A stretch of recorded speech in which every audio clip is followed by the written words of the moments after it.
Welcome back to the MHS channel. First, I'm very curious to know where you're watching from and at what time. Feel free to share in the comments below. Also, if you have any feedback or suggestions for how the channel can improve, don't hesitate to leave a comment. I am Brian, an ordinary office worker living alone in a small apartment on the outskirts of Minnesota. My apartment is on the second floor of an old apartment building. It's nothing special, but it provides comfort after long, tiring work hours. My life was very peaceful until a week ago, when an event changed everything. That day, I came home after work, hoping to relax in front of the TV, watch my favorite show, and have some snacks. It was the time of day I looked forward to the most, but the first thing I saw was the front door forced open, the hinge almost completely broken. My apartment was in chaos. The most valuable items were gone, including my favorite TV. I sat down heavily on the chair, overwhelmed with shock and anger. I had worked hard to buy those things, and now they were gone, as if they had never existed. I immediately called the police and reported the incident. They came, took notes, and advised me that the chances of recovering my belongings were very low. I feel powerless, but try to accept reality. I didn't want the house to remain empty, so I decided to buy a new TV. I turned to Craigslist, where I used to shop for cheap second-hand items. I spent the whole evening scrolling through a series of posts until an ad made me stop. The TV being sold was identical to the one I had just lost, from the size, brand, to the small scratch on the bottom right corner. What was even stranger was that the price was very low and the address was not far from where I live. A strange feeling arose in me, half doubt, half curiosity. The next morning, I contacted the seller and arranged to meet. The house was located in a remote area, with only a few scattered houses around, and the rest was forest. A cold atmosphere enveloped the area, and sunlight struggled to penetrate through the dense tree canopy. When I arrived, a man in his 40s opened the door. He was tall and thin, with messy hair, and his sharp eyes stared at me as if assessing every movement. I stepped in, and the TV was placed right in the middle of the living room. My heart raced as I noticed the distinctive scratch on the corner of the TV. It was exactly mine. I tried to remain calm, pretending to examine it. He took me on a tour of the house, pointing out a few other items he wanted to sell, but the more I looked, the more stunned I became. The black Bluetooth speaker, the antique clock, and even my collection of movie DVDs were all there. I felt a surge of anger, but unease held back my impulse. I made an excuse to leave, but just as I was about to head for the door, the man suddenly stood in my way. He pulled a gun from his belt, his cold eyes seeming to pierce through me. He snarled a warning not to come back or tell anyone what I had seen.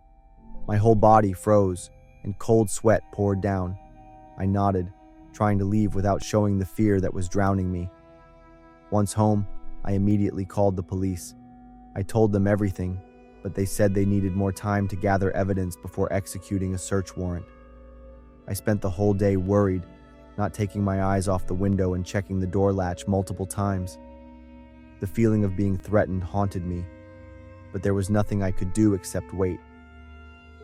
That night, the silence was so deep that I could hear the wind whistling through the crack in the door. Suddenly, a strange sound came from the kitchen window. I turned off the lights, tried to stay silent, and moved toward the source of the sound. In the dim light from the street lamp, I saw a figure trying to pry open the window. It was the man who sold the TV. In his hand gleamed the steel of a large knife. My heart was pounding, and my body felt frozen. I quickly hid behind the sofa and pulled out my phone to call 911. My voice trembled as I tried to stay calm, not wanting to be detected. Meanwhile, the sound of breaking glass echoed. He had entered the house. I could hear his heavy footsteps getting closer, each step pounding like a blow to my chest. The sound of the knife scraping against the glass table echoed, screeching in a chilling manner. I held my breath, not daring to move, but just at that moment, the sound of police sirens echoed outside. The man panicked, turning and running toward the window. But as soon as he jumped into the yard, the police had surrounded him. I collapsed, my whole body trembling uncontrollably. The police reassured me and led me out of the house. The man was handcuffed, his eyes filled with rage and madness. Even so, I felt a sense of relief knowing that he would no longer have the chance to threaten me or anyone else. The next day, I received a notification from the police that they had found all the stolen items in his house, including my TV. I breathed a sigh of relief, but that terrible night haunted me forever. Since then, I have never dared to use Craigslist again and always remind myself that safety is more important than any item. Gavin stepped onto the bus with heavy legs. His shift had lasted longer than expected, and his body was exhausted, the smell of sweat mixed with the scent of machine oil clinging to his worn clothes. The worn heels of his shoes lightly touched the bus floor, making a creaking sound. He took a deep breath, letting the cold air seep into his chest. The bus at this late hour wasn't too crowded, just a few scattered people sitting here and there. Gavin walked straight to the last row of seats, his usual spot after each shift. He liked the quiet here, where no one bothered him, no one noticed him. Outside the window, New York City glowed brightly in the night. Tall buildings stood still, streetlights stretching across the empty streets. Gavin sighed, his mind blank. The work in the factory drained him day by day, but it was the only thing he had. Suddenly, a faint fragrance passed by, making Gavin furrow his brow. A light, sweet, and fresh perfume. A young woman boarded the bus, walking toward the row of seats in front of him. She had long, dark hair that cascaded down her shoulders. Her long coat hugged her small frame, and her high-heeled boots clicked softly on the bus floor with each step. When she sat down, her hair gently swayed. Gavin turned his face away, but his eyes couldn't help but sneak a glance at her. The woman took out her phone, her fingers swiftly scrolling across the screen. Then she laughed, a quiet laugh, but enough to grab his attention. He didn't know why he was curious. Maybe it was the silence of the late night, maybe the exhaustion that slowed his mind, or maybe it was just because he was used to observing people. He tried to keep his gaze on the bus window, but then, unable to resist, he secretly looked at the woman's phone screen. "I miss you so much. I can't wait any longer. Let's meet at our usual spot." Gavin blinked. A normal love message. He felt a little embarrassed for peeking. He was about to look away when another message appeared. "It is done. Just the cleanup left. This time, it has to be cleaned thoroughly. Leaving it too long will be troublesome." Gavin frowned, trying to make sense of the words. Maybe it was just casual talk. But then another message came up. "Everything is ready. Are you sure the place near the river will be safe?" Gavin clenched his fist. A chill ran down his spine. No matter how hard he tried, he couldn't think of anything positive. He glanced at the woman again. She was still sitting there, as calm as if nothing special had happened. Her finger lightly touched the screen. Her lips curled into a small, enigmatic smile. Her phone buzzed again. Another message. "Let's meet at 11 o'clock. Bring the necessary stuff." Gavin felt as if someone had punched him in the stomach. His whole body tensed. He felt his heart pounding faster, each beat echoing in his chest. Gavin looked away, taking a deep breath to calm himself. Unconsciously, Gavin made eye contact with the man sitting in the row in front of him. He was also watching the woman, it seemed. Gavin quickly looked away again, unable to hide his confusion. His mind was spinning with a flood of thoughts. Who was she talking about? What did "handle it" mean? A hit? A murder plot? The bus continued to roll through the empty streets. Outside, the streetlights were still shining, cars still passing by. But for Gavin, everything seemed blurry. The woman suddenly turned her head. Gavin jumped, his heart nearly stopping. But she only glanced out the window behind him, before lowering her head to her phone again. He swallowed hard, trying to stay calm, but his body was as taut as a bowstring. The bus was approaching the next stop. Gavin didn't know where the woman would get off, nor what he should do. Should he report it to the police? Or was he just overthinking? The sound of the phone's messages being typed echoed, and Gavin couldn't shake the curiosity from his mind. He glanced at her phone one more time. There's a guy who's been staring at my phone. What should I do now? Gavin's whole body froze. A jolt of cold ran down his spine. His breath became heavy, his chest feeling as if something invisible was pressing down on him. The screen lit up again. A message from the woman's boyfriend just arrived. Deal with him right away. Gavin felt his stomach tighten. A wave of nausea hit him, but he couldn't move.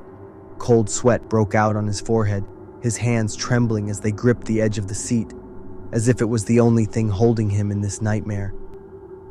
The air in the bus felt thick, everything moving slower, heavier. He wanted to turn his head, pretend he never saw anything, but his body was as stiff as a statue. At that moment, a soft sound came from the front of the bus. The man sitting in the front row stood up. He was tall, wearing a gray hoodie, hands stuffed in his pockets. He slowly walked toward Gavin, without any hurry, without any hesitation. Gavin tried to stay calm, but cold sweat had already started to bead on his forehead. He looked at the woman. She was still sitting there, but this time, her eyes were fixed on him. An amused look. She no longer giggled like before, but instead wore a vague, unreadable smile. The man came closer, then stopped, sitting down right next to Gavin. The space became suffocating. He slowly sat down. Gavin held his breath. A faint click sounded. The man took his hand out of his pocket. In his hand was a sharp object. A steel folding knife, its cold blade reflecting the dim light of the bus. He twirled the knife between his fingers, then tilted his head, looking at Gavin with a calm gaze. The woman in front was still looking at Gavin, her eyes gleaming, as if waiting for something interesting to happen. The bus kept moving through the night, but for Gavin, time seemed to stop.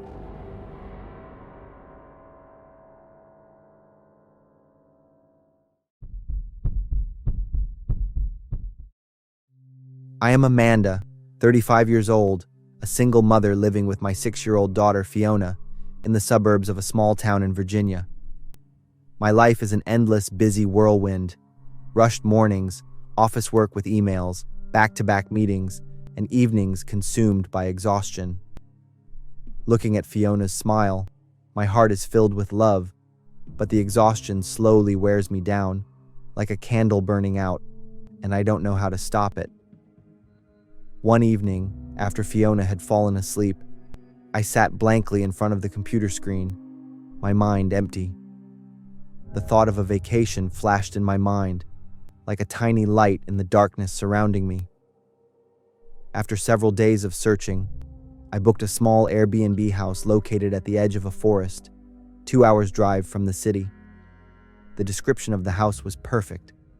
Peaceful, cozy, ideal for rest. I smiled as I thought about the scene of us sitting by the fireplace, reading books, and enjoying the rare, quiet days. On the afternoon of our departure, Fiona and I arrived. The air here was completely different. The musty smell of damp earth and decaying leaves mixed with the cold breeze made me shiver slightly. A small wooden house with dark walls and large windows, facing the gloomy forest. When we stopped the car, a man stepped out from the house. He introduced himself as Harold, the owner, with a gravelly voice and a scrutinizing gaze. He asked questions about Fiona, where she went to school, what she did in her free time, which made me uncomfortable. I forced a smile, pulling Fiona inside. I could clearly feel Harold's eyes still watching us from behind, but what made me more uneasy was the way he looked. That scrutinizing gaze seemed to go beyond Fiona and also focused on me. It was as if he was trying to read something. I gently squeezed Fiona's hand, a cold shiver running down my spine. The inside of the house was exactly as described, cozy with a brick fireplace, an old sofa, and the faint smell of burnt wood. Fiona ran around exploring, her laughter making the space seem less gloomy. But when she entered the bathroom, she suddenly stopped. "Mom, there's a strange smell here." Her voice full of worry. I stepped in and could clearly smell the musty odor, but I didn't see anything unusual. I reassured Fiona that this was just the smell that comes with old houses. Fiona seemed to feel better, but I noticed her eyes kept darting toward the large mirror. I glanced over but saw nothing. What was strange was the uncomfortable feeling lurking within me. At midnight, when everything was silent, I heard soft footsteps in the hallway. I listened for a while, trying to convince myself that it was just the old house making noise. But the feeling of being watched didn't go away. The first night passed quietly, or at least I tried to convince myself it was. The next morning, the oddities became more apparent. My handbag, which was on the chair, was now on the table. The towel Fiona had used the day before was at the end of the bed. I stood still, telling myself that maybe I had just been forgetful, but deep down, I couldn't shake the feeling of unease. I glanced at Fiona. She remained innocent, unaware of the oddness, and I decided not to scare her. That evening, while I was preparing dinner, Fiona's scream froze me in place. I rushed into the bathroom to find her pale, pointing at the mirror. "Mom, there's a glowing red bug in the mirror," her voice trembling. I looked closely, but aside from the reflected light, I saw nothing else. "It's probably just the light, sweetie," I gently explained, but when I looked at Emily's terrified eyes, my heart tightened. Something wasn't right here, I was sure of it. That night, strange noises began, clattering in the kitchen, creaking as if from the wood. I held Fiona tightly, trying to keep my voice calm. "It's okay, it's just the wind," I whispered, but neither of us slept well. Around 2 a.m., a loud noise startled me awake. Fiona trembled.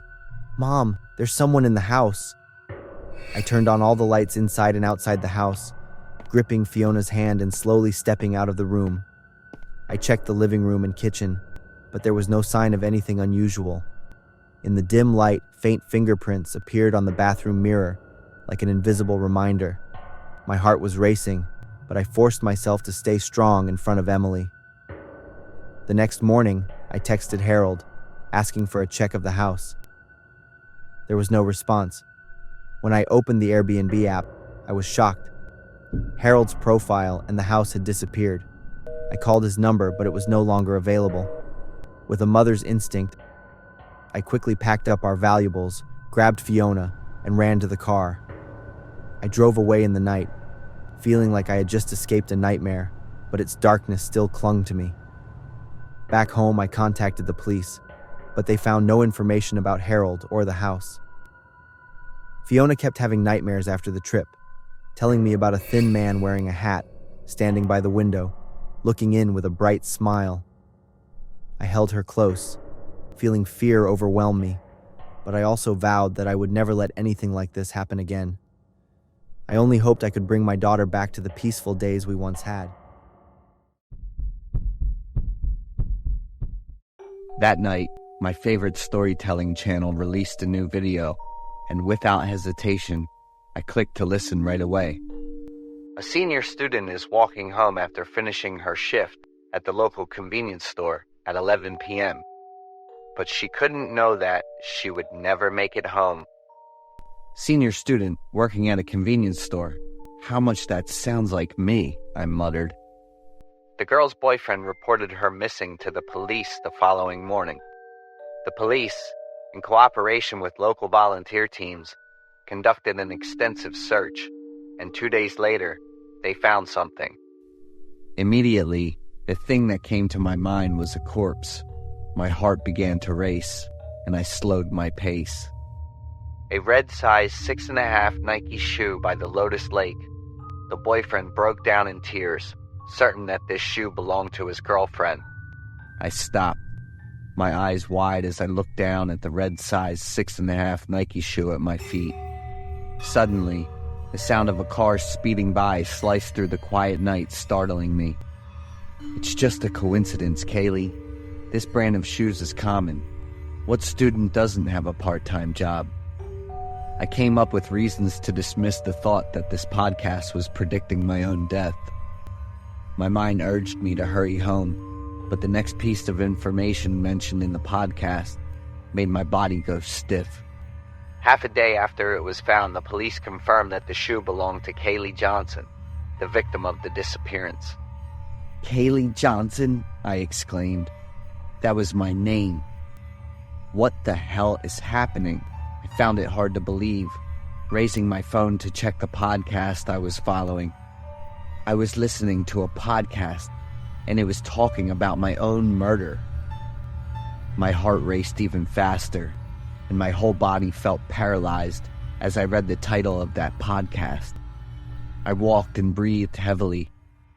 A witness reported to the police about seeing a black Corolla near the scene on the evening the victim went missing.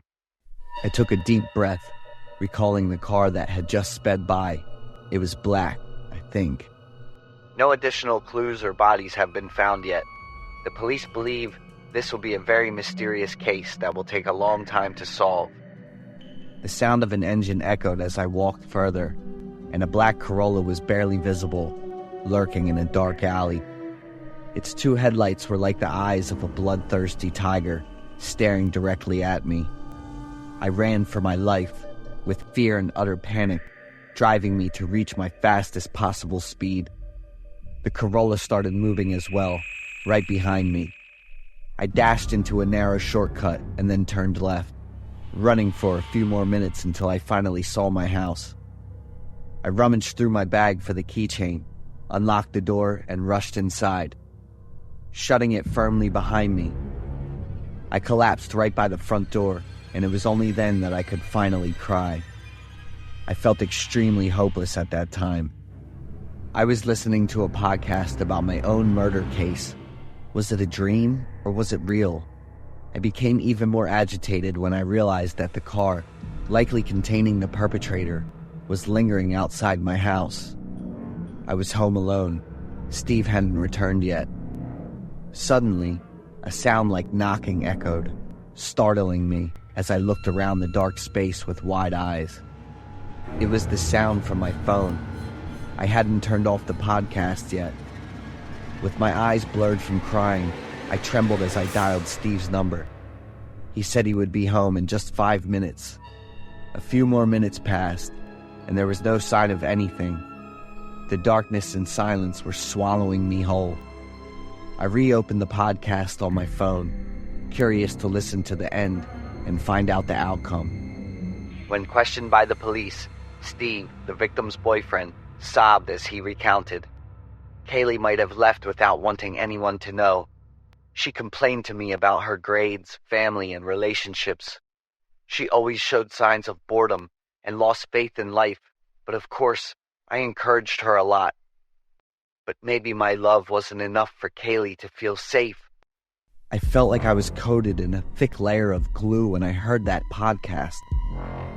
Kaylee, I'm home. The voice of my boyfriend called out to me. I felt a chill run down my spine at that familiar, sweet voice. I stood up, determined to escape no matter the cost. Steve had lied. I had never said the things he reported to the police. My life is great, despite the hardships, but I am enjoying it with all the passion of being 22. I quickly escaped from the house through the kitchen window, running away with my bare feet bleeding.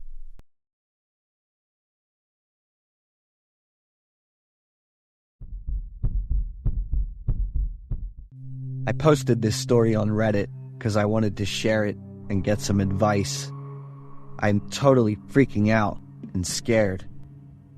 One afternoon, after cleaning up every corner of my room, I randomly found a diary with my name on it. I'm not going to tell you my real name. Just call me Mia. I was so stoked, like I just found a bunch of cash, so I could figure out what went down before I turned 12.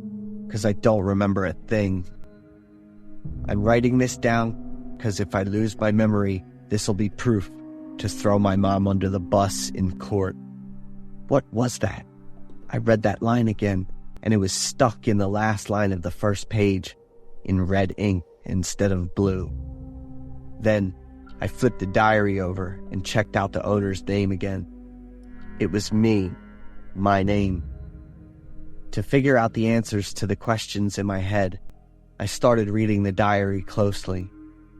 May 13th, 2007. I was 7 back then. I am super sad. It was the first time I saw my parents fighting. I don't get why, but I saw my dad crying after my mom left. June 22nd, 2007. Today, while I was playing store with my best friend, I needed some paper, so I dashed into my parents' room to grab some. I saw on my mom's computer screen, death benefit. I don't really get it. It's like death, but why do I get benefits? After reading all this, my mind was all over the place. July 18th, 2007. Dad hasn't been home for 2 days, and I miss him so much that I called him up. Dad promised to get me a princess doll when he gets back, and I can't wait. After dinner tonight, I heard Mom talking, and I was sure it was Dad, so I happily ran over. But nope, he was super creepy. Mom said he was Dad's friend. August 30th, 2007. Dad's home. This morning, Mom made breakfast for the whole family, and she and Dad were laughing together.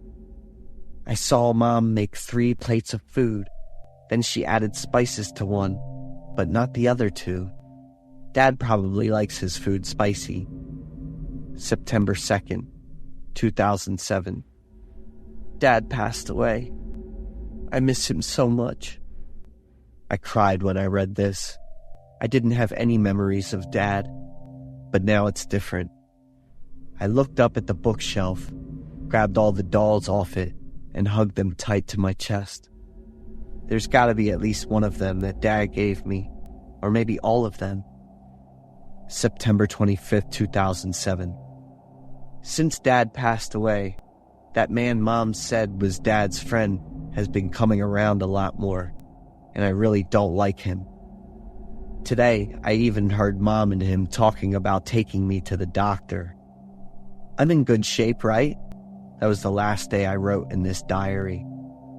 I guess I got taken to the doctor, and all my memories from before I turned 12 were taken away by him. I grew up knowing barely anything about my dad passing away. I lived with my mom and stepdad. I don't know if it was really my mom anymore, or if it was the devil inside her. Writing this on Reddit, I cried a ton, not knowing how to deal with everything. Looks like the next one in Mom and stepfather's plan is Grandma, and then it's me. I guess I got some serious insurance. I wonder if that's enough to make Mom happy. She took care of me for a long time. I gotta get Grandma away from these evil people. Even though I thought about calling the police, like calling the police on my own mom, I just can't do it. Updating the comments, I saw someone gave me an advice. You should totally take Grandma away tonight, Bethany. Head to the police station and report what happened. I was super scared, so I was at Grandma's house, locking all the doors. I thought I got caught. That person knew my real name, and I never told anyone. It seemed like Mom. My mom sent a bunch of missed calls and messages for 3 hours asking where I was. I didn't dare to answer or pick up the phone. I was scared, so I hugged my grandma tight and cried a lot. She was old and weak, just could only get around in a wheelchair. Maybe my mom lured me and my grandma out at night to easily take us out.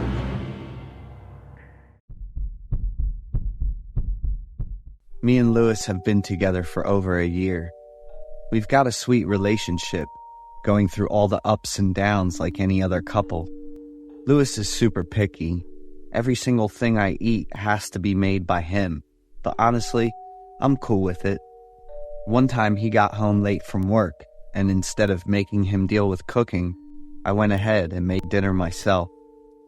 He came back super mad, grabbed the pan off the stove, and tossed the food I was cooking straight in the trash.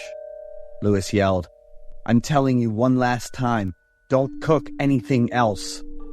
I was shocked. Yeah, my cooking's not as good as his, but he didn't have to act so crazy about it.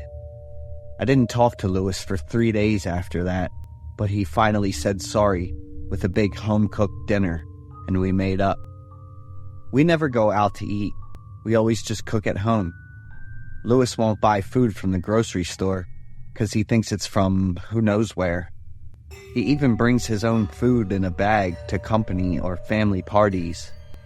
A bunch of times, my friends told me to dump Lewis because they thought he was kind of messed up.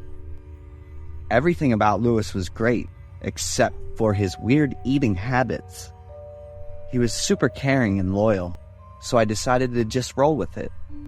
But the more I tried, the weirder Lewis got. One weekend, he was out from the crack of dawn till late afternoon. He came home with a big bag, and his clothes were all stained with this dark red stuff that I was pretty sure was blood. Lewis said he couldn't trust the meat guy, so he went to the farm and asked the owner to butcher the animals right in front of him. "You're crazy, Lewis!" I shouted at my boyfriend. He didn't say anything, just finished up the meat and stashed it in the freezer. That night, the sight of Lewis's bloody clothes and his blank face had me thinking a lot. Looking at my boyfriend next to me, I was like, did he just hit up the meat farm? But then I decided to just ignore where Lewis's meat was coming from. Right before Christmas, Lewis said his parents wanted us over for dinner, but he didn't want to go. But I really wanted to go. I'd never met his parents, and I wanted to ask them about Lewis's weird eating habits. After a whole day of bugging him, Lewis finally said yes. On Christmas Day, we were all set to roll out. I got all dressed up and put together a nice gift basket while Lewis was still in the kitchen whipping up dessert. As we pulled up in front of his house, Lewis kept telling me to only eat the stuff he made. I agreed to make it quick, and we both went into the house to a warm welcome from his parents. They were super classy, friendly, and loaded. During the meal, his parents and I were happily chatting while Lewis was quiet. I felt really rude for constantly turning down the food from his parents. When he stepped out to take a call, I had a little booze in me and totally forgot all about Lewis's rules. I tried the veggie salad while his parents were all happy and excited about it. It was awesome. I totally got where my boyfriend's cooking skills came from. When I asked why he had those weird eating habits, his mom just sighed. "We used to have a maid, but she just vanished." That same day, we found out the food she made was poisonous. I guess that's why she took off. Ever since then, Lewis has been kind of freaked out. He learned to cook and makes all his own food now. I saw how helpless his parents were and just ended up understanding and loving my boyfriend even more.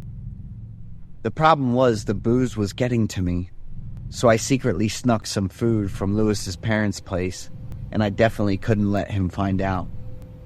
The next day, when Lewis went to work, I couldn't wait anymore. I grabbed the food his parents gave me last night, heated it up, and dug in. Just as I was almost done eating, I saw something in the food that made me choke. It was a human finger, like the pinky finger to be exact. I screamed and tossed the plate of food right on the ground. I crawled into the bathroom and kept throwing up for an hour until all that was coming up was just this bitter yellow stuff from my stomach. When Lewis got back, he rushed over, looking surprised, mad, and helpless. I asked to be taken to the hospital to get all that food out of my system, and Lewis jumped right on it. As soon as I got out of the hospital, I asked Lewis to take me to the farm where he got the meat, and he totally went along with it, no questions asked. After seeing the whole slaughtering process, I trusted my boyfriend. But after that Christmas, I just couldn't eat meat anymore. Lewis looked at me all helpless and said, "Maybe my parents' meat grinder is messed up again."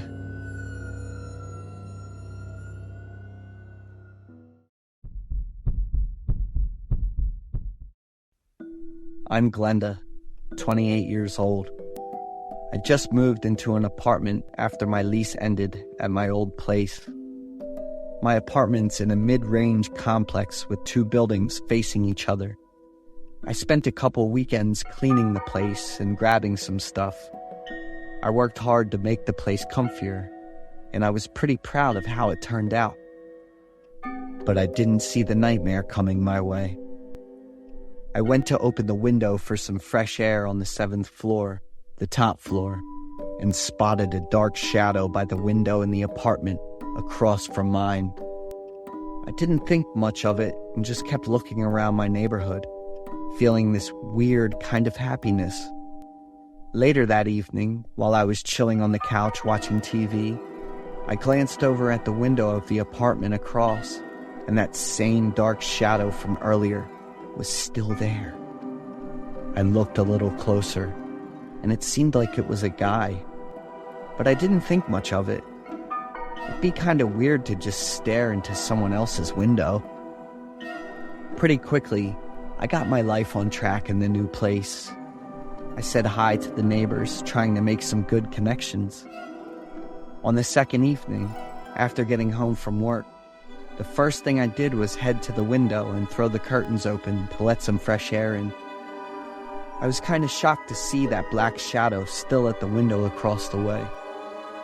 The owner of that apartment probably just loved chilling by the window and people watching.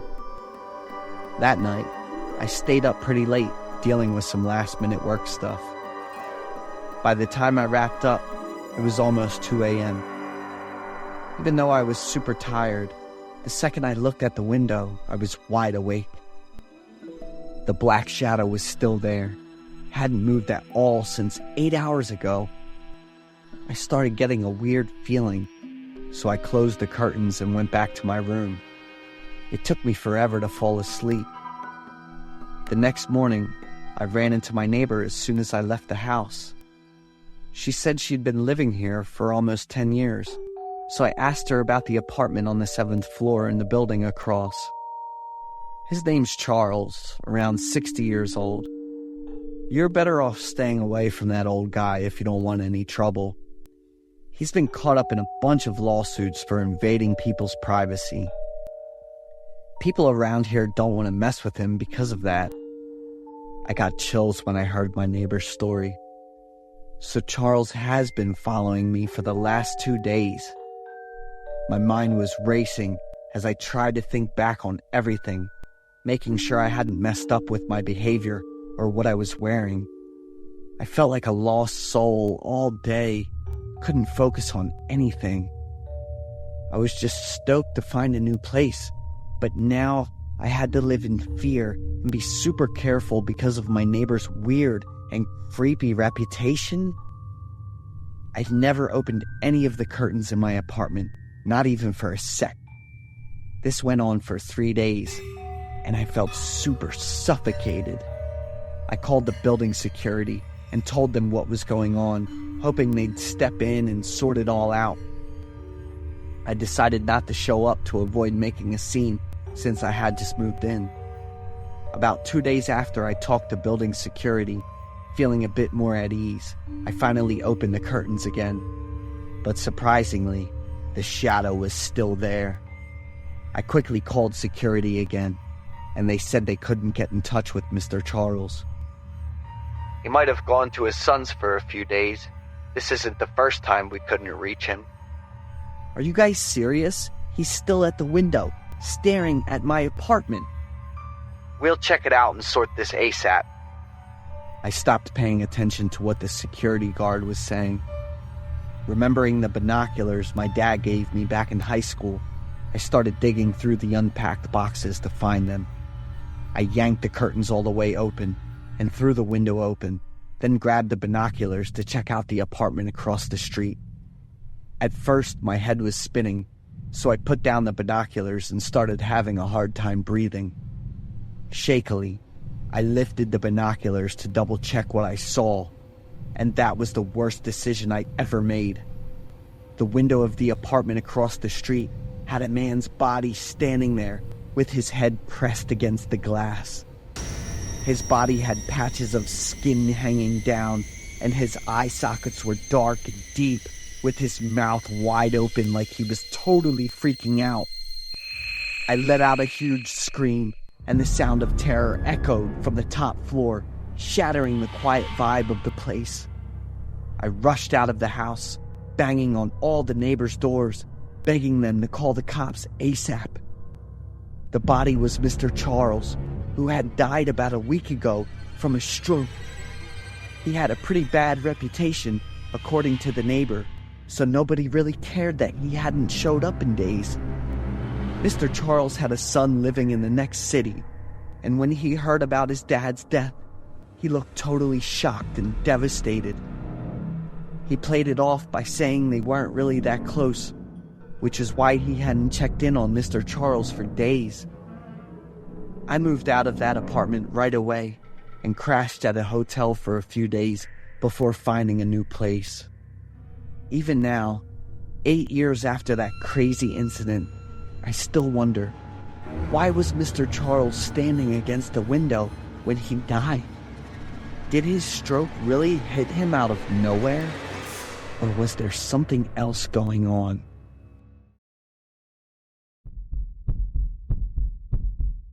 Alden is a perfect guy with all the qualities that any woman would want in a partner. Especially at the age of 35, Alden's masculinity and maturity attract a lot of admirers. Alden is in a relationship with Erica, a girl who has everything in perfect proportion. On March 13th, will you be mine? Your heart will be mine. That is the sweet proposal Alden made to Erica. Unlike other couples, Alden and Erica have been getting to know each other for 11 months. Alden didn't have to persistently court the beautiful woman to win her over. Erica also did not pose any challenges or difficulties. In fact, she had fallen for Alden from the very beginning.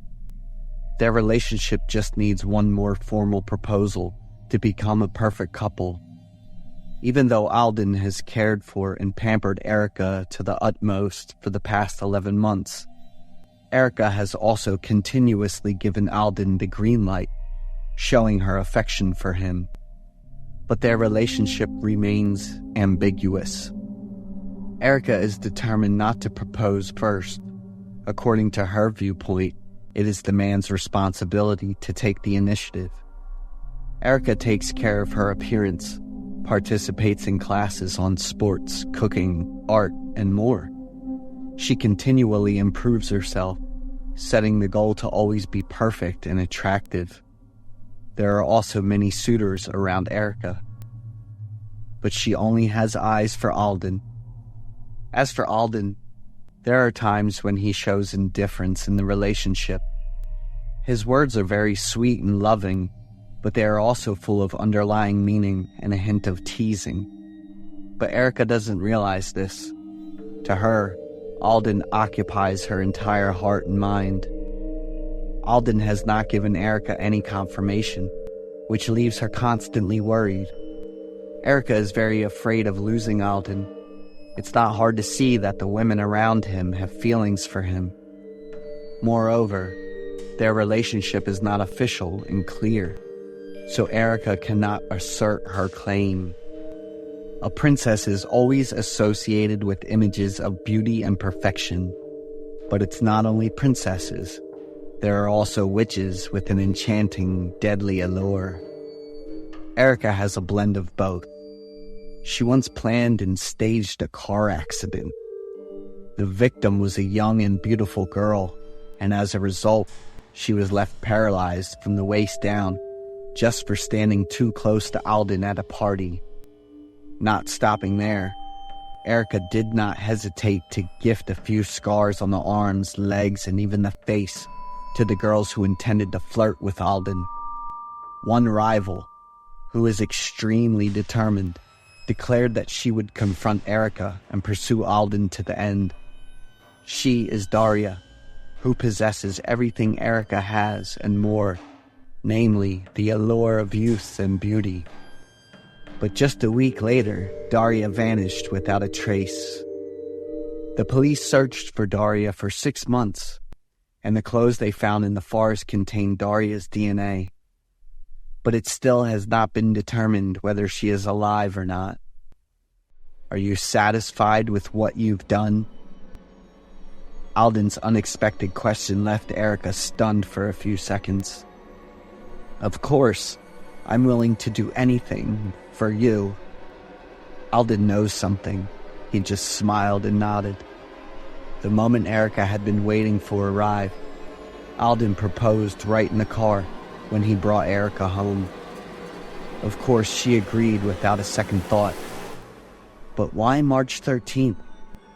Why did you ask me to be your girlfriend on March 13th instead of today? That day is very special to me, and I want you to be a part of that specialness too. Alden's words melted Erica's heart. She loved Alden very much. On March 13th, Alden invited Erica to his home for dinner. Alden even prepared a beautiful dress for Erica to wear that day. At exactly 7 p.m., Erica arrived at Alden's house. As she entered, Erica heard music and saw romantic candlelight, which made her heart race. But she was very surprised by the happy birthday message decorated on the wall. Alden stepped forward, holding a birthday cake with a lit candle in the shape of the number 36 on top. You didn't tell me your exact birthday. You are the most wonderful gift. Will your heart be mine? Erica happily nodded and embraced Alden. After many days of waiting, hoping, and worrying, Erica became Alden's girlfriend. Erica can confidently say that they are a couple. They had dinner together. Erica continuously talked about their future plans and dreams with immense enthusiasm. Alden simply smiled lightly and did not respond. Eat quickly, because you're about to leave soon. Erica looked at Alden in confusion, not understanding what he meant. I will take you to a very wonderful place. Let's cut the cake first. Alden placed the cake in front of Erica. He went around to the back of Erica's chair, leaned in close to her ear, and whispered, "Are you ready?" Erica had no time to react. A knife was plunged straight into her left chest.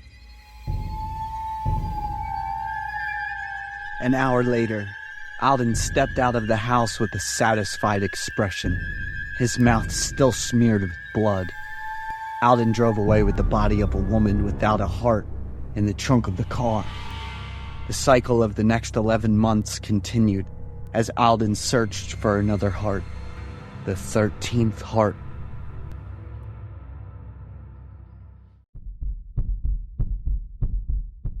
I'm Hal, 37, and I run a Taco Bell right on a busy street downtown.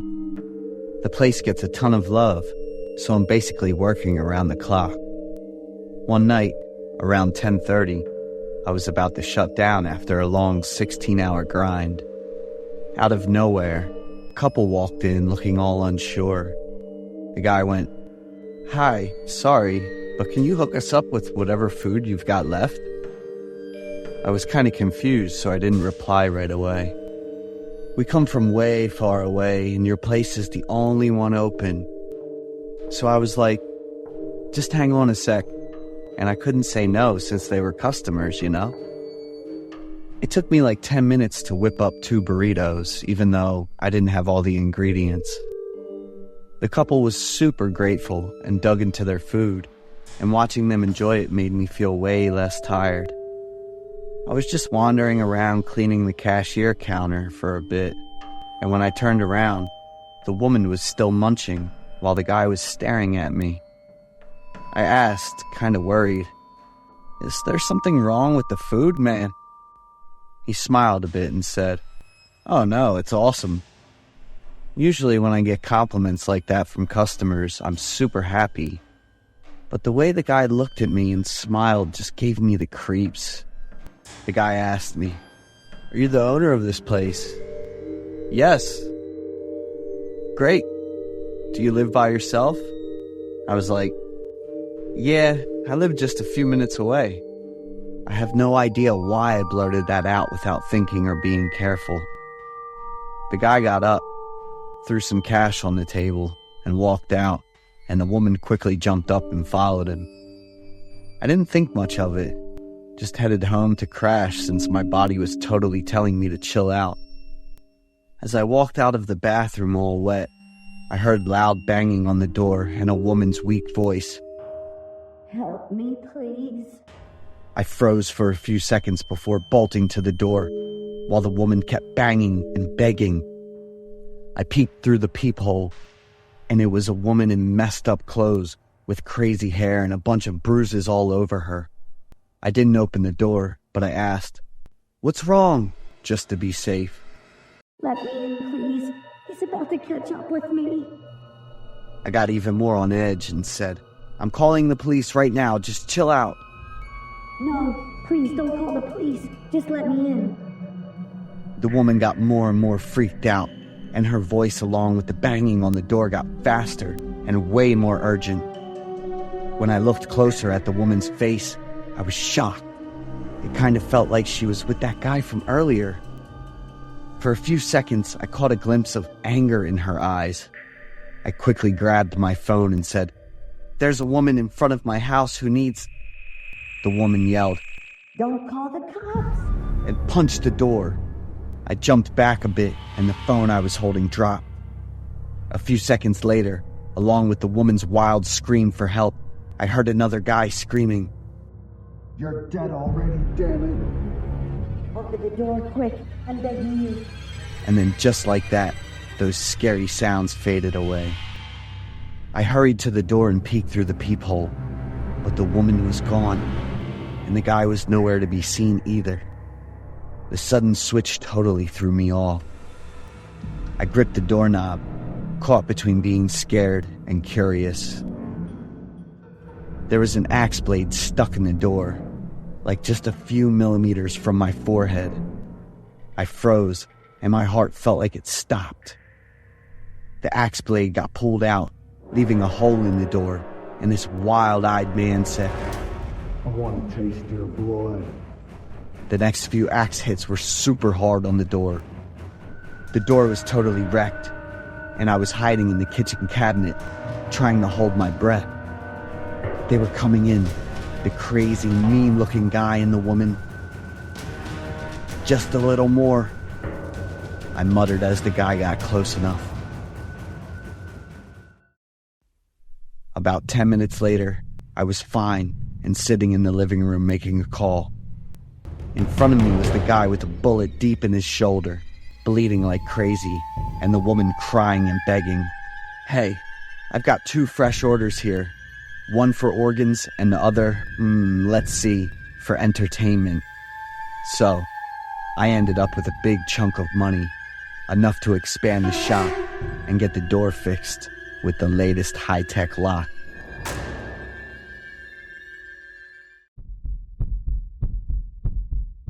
I'm Sean, 36, and I live alone in Texas. My wife and son left about a year ago. I haven't seen my little boy since then. He's 6 years old now.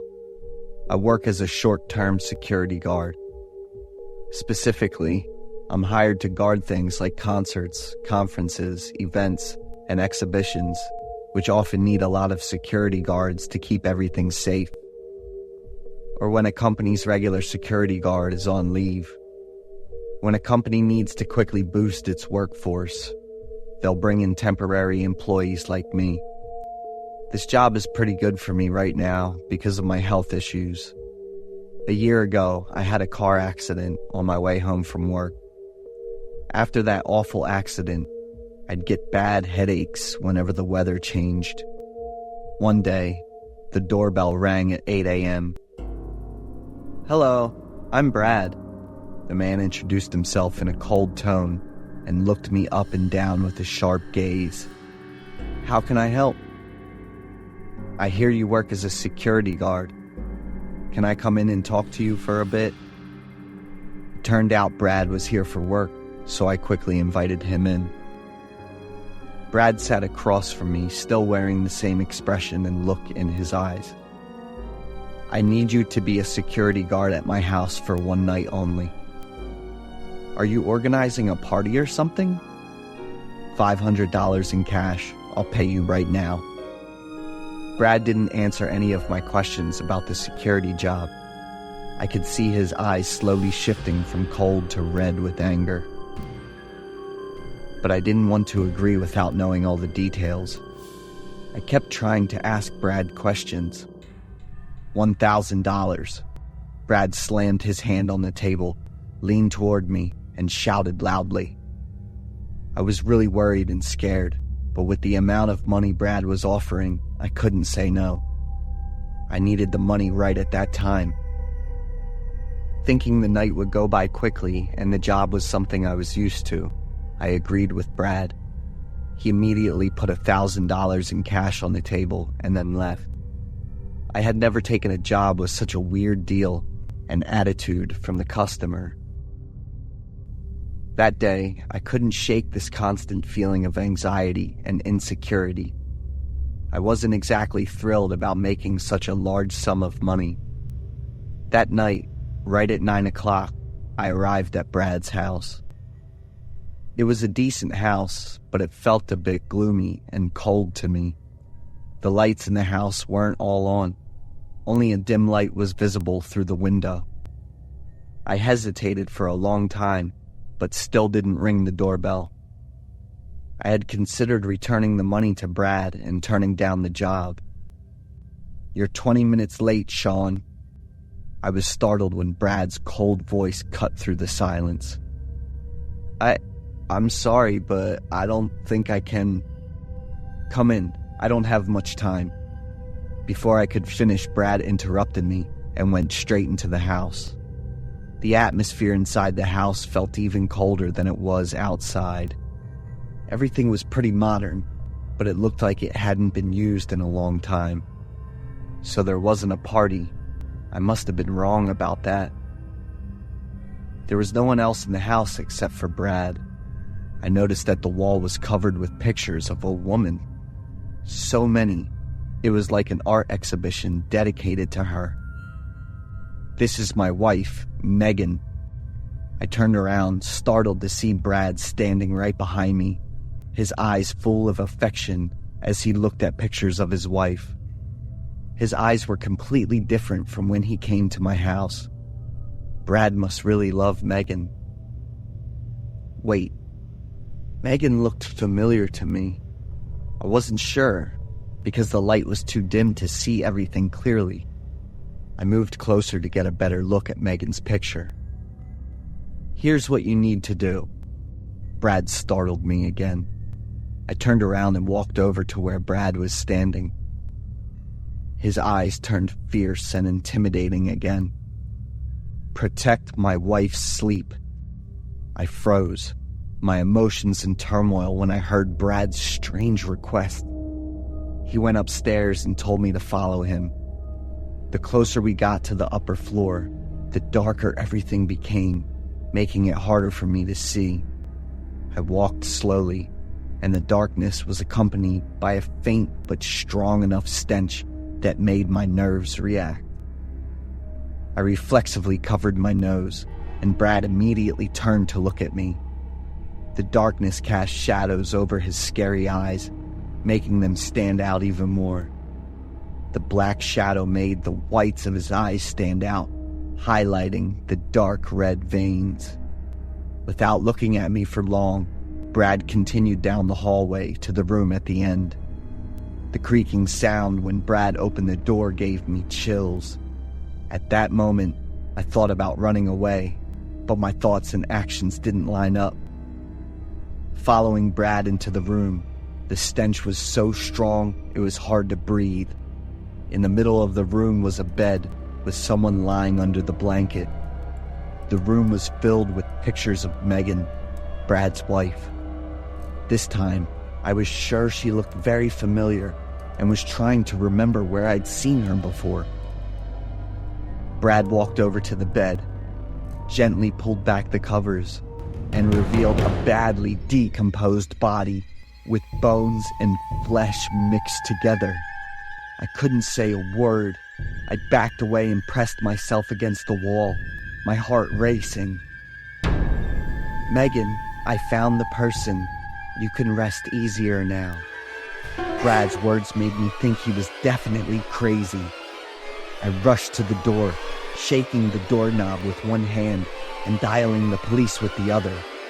I shouted Brad's address to the police, telling them I was being held captive by a madman. A sharp pain shot through the top of my head.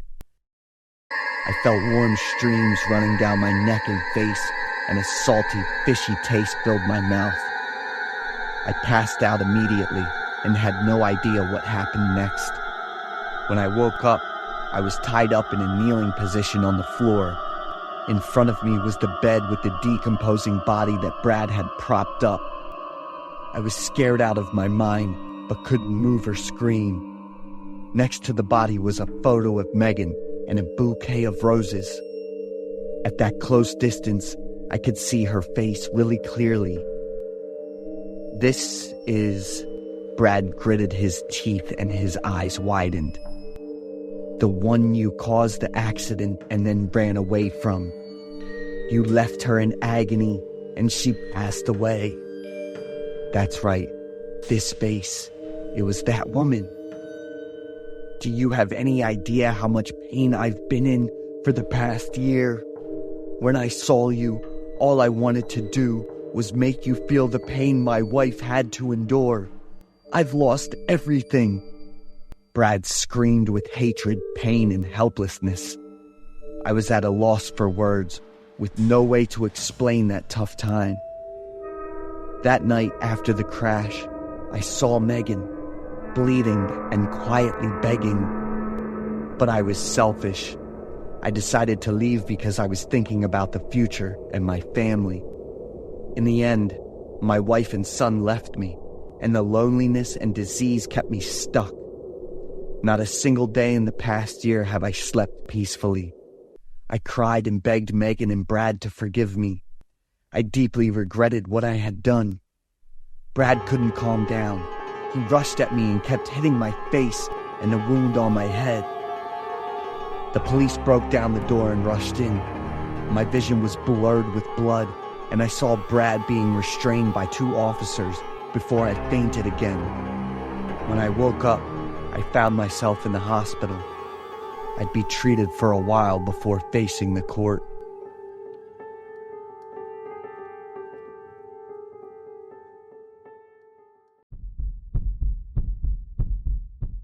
I'm Terry, 31, and I work as an architect. My roommate is Richard. He works at the McDonald's nearby, and he's the same age as me. We met during an interview for my current job. I got lucky and was chosen, but he wasn't. But Richard's current job is pretty good too. He's being considered for the store manager position.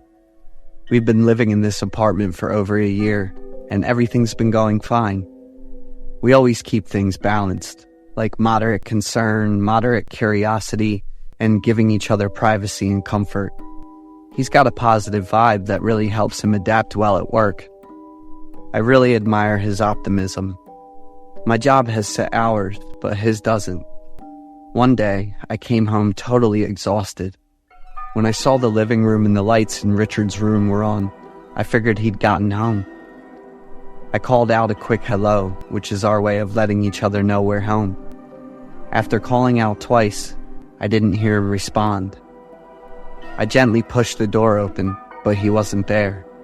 On the bed, though, was a huge bouquet of roses. The bathroom light was on, and I could hear the sound of running water. so he was probably taking a shower. Probably on a date with some girl, I laughed to myself and went back to the living room. Just thinking about what to have for dinner made me feel tired. I grabbed a snack and the TV remote, then flopped down on the sofa. Before I could even open the snack bag, I fell asleep after just a few minutes of watching my favorite movie. The loud scream from the TV woke me up with a jolt. I thought, why are the characters in this movie so weird? I glanced at my phone and saw it was almost 10 p.m. I started to panic a bit because I'd been asleep for nearly 4 hours. I opened the fridge to grab some food and found some bread, cheese, and cold cuts, enough to satisfy my hunger. I sat down to eat and started wondering how Richard's date went. After finishing my meal and cleaning up, I went back to my room. As I walked past Richard's room, I was surprised to still hear the sound of running water. Could this guy really have left the water running? I knocked on the door, but didn't get a response. The door was unlocked, so I pushed it open. The bathroom door was still closed, the light was still on inside, and the bouquet of roses was still on the bed. I turned the handle to open the bathroom door, but it was locked.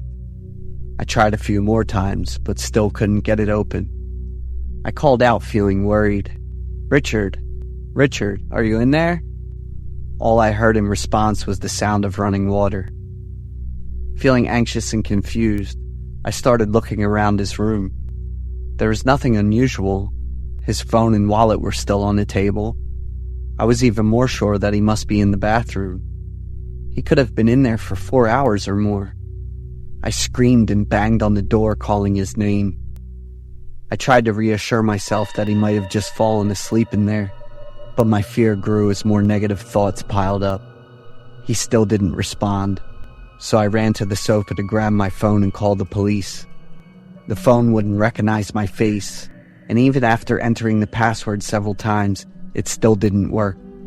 I was startled to realize that it was Richard's phone. I looked towards Richard's room door, thinking that since his phone was here, the phone in there must belong to... I flipped through the pile of pillows on the sofa to find my phone. After checking to be sure, I rushed out of the house. I asked the security guard to call the police. I stood under the building and kept praying for Richard. I looked up at the apartment window, and there was a dark figure standing there. It was Richard. I wasn't sure, but that figure looked really familiar. He stared at me, and I couldn't quite figure out what he was feeling at that moment. The police arrived quickly, and I told them I suspected my apartment had been broken into and that my roommate was in danger. I gave them the key code, and they entered the apartment.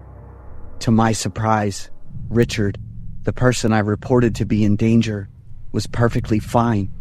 He was just soaked and shivering. But when the police checked the bathroom in his room, they found the body of a girl in the bathtub, her neck tightly bound by a belt. He stayed calm and confessed to all his crimes without a hint of emotion. The unfortunate girl was his girlfriend, who had just accepted Richard's love the day before. That evening, he brought his girlfriend home and gave her a bouquet.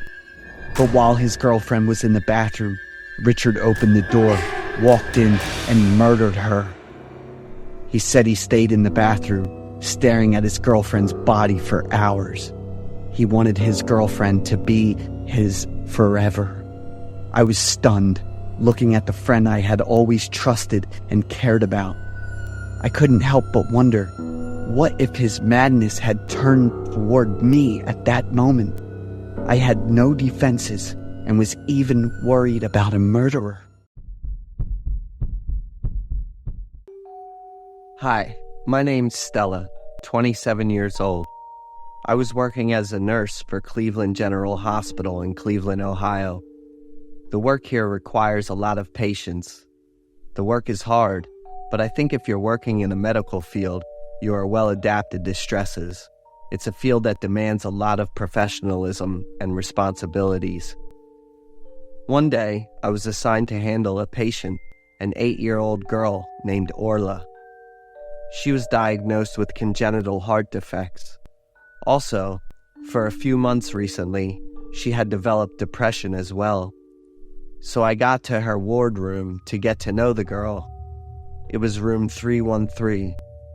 She's a beautiful young girl, reminding me of Princess Peach in the game Mario I once played.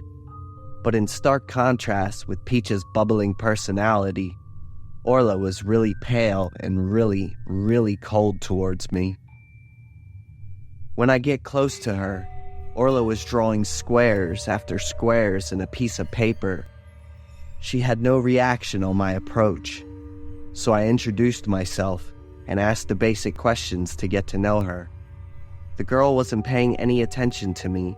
She kept on drawing them squares. I started the procedure with the basic sanitary checkup to make sure the wardroom was shining clean.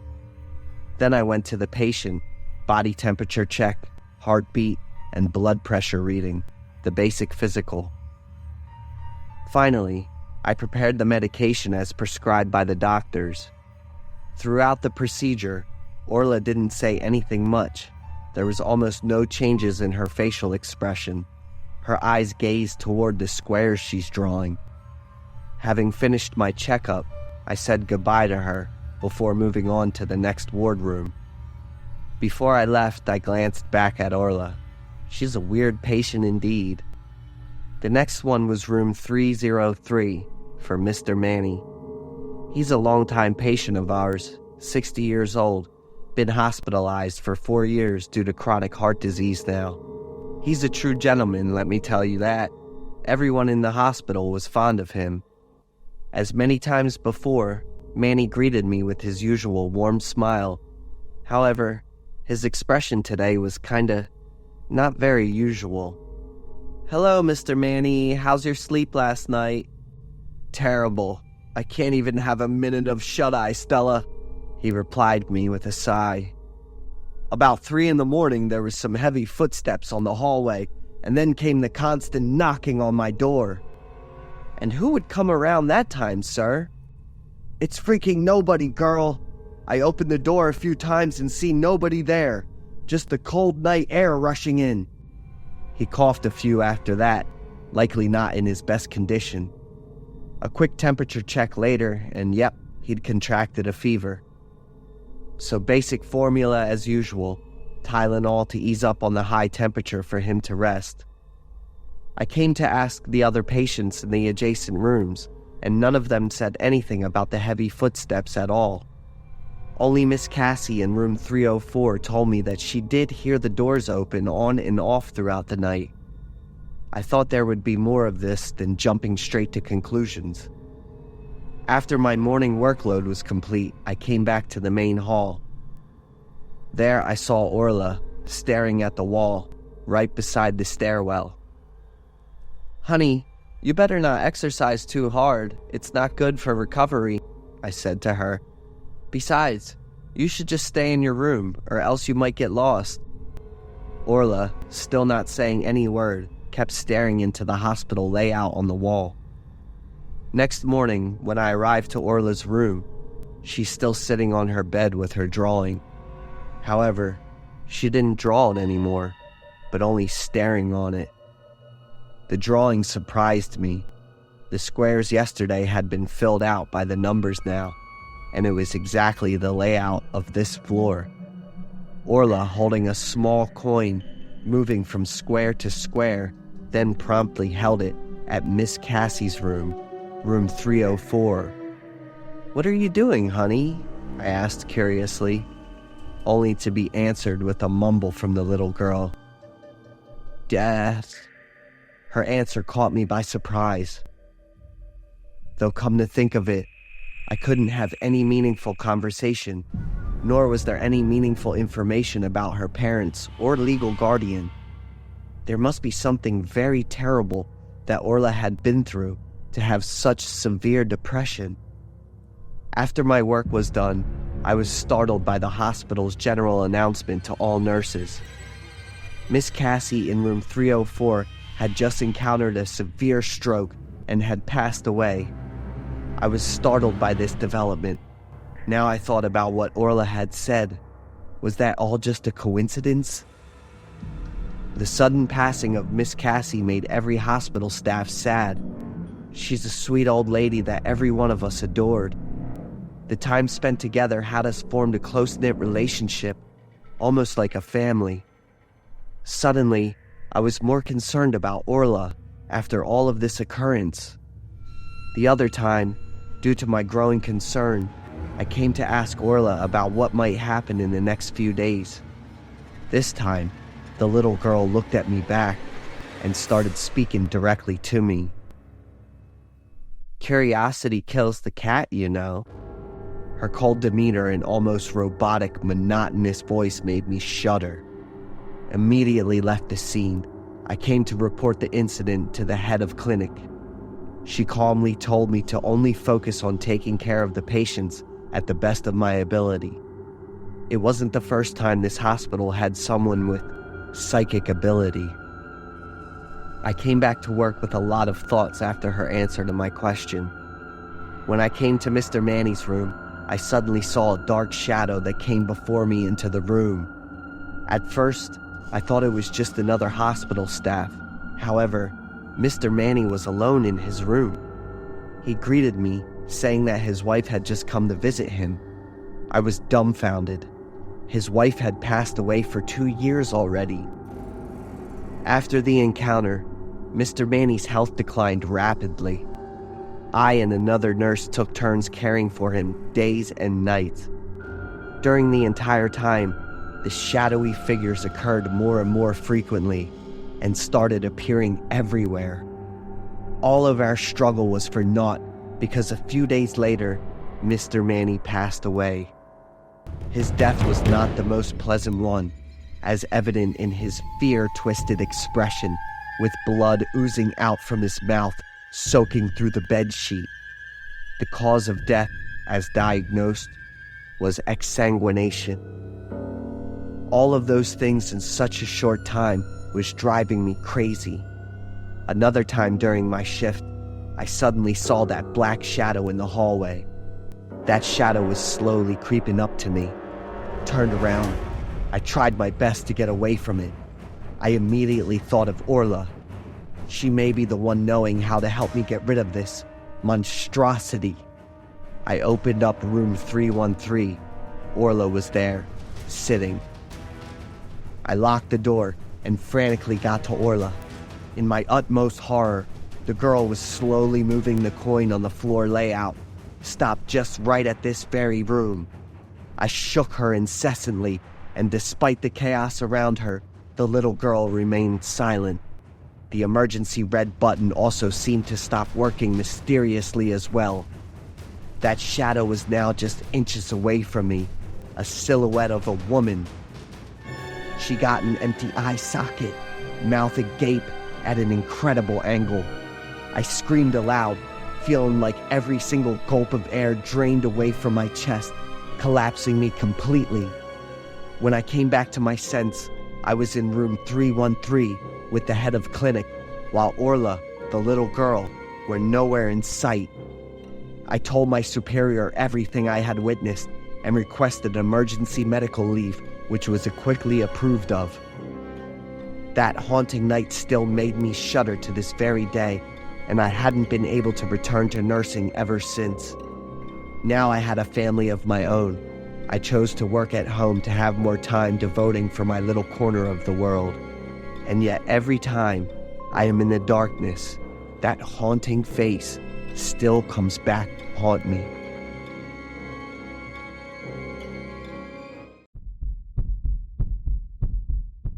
I'm David, and I'm about to turn 30. I'm single and living in Tucson. I'm an office worker in the finance field. I have an ideal work environment, friendly colleagues, a job I love, and I can develop myself a lot. A few months ago, a female employee joined my department.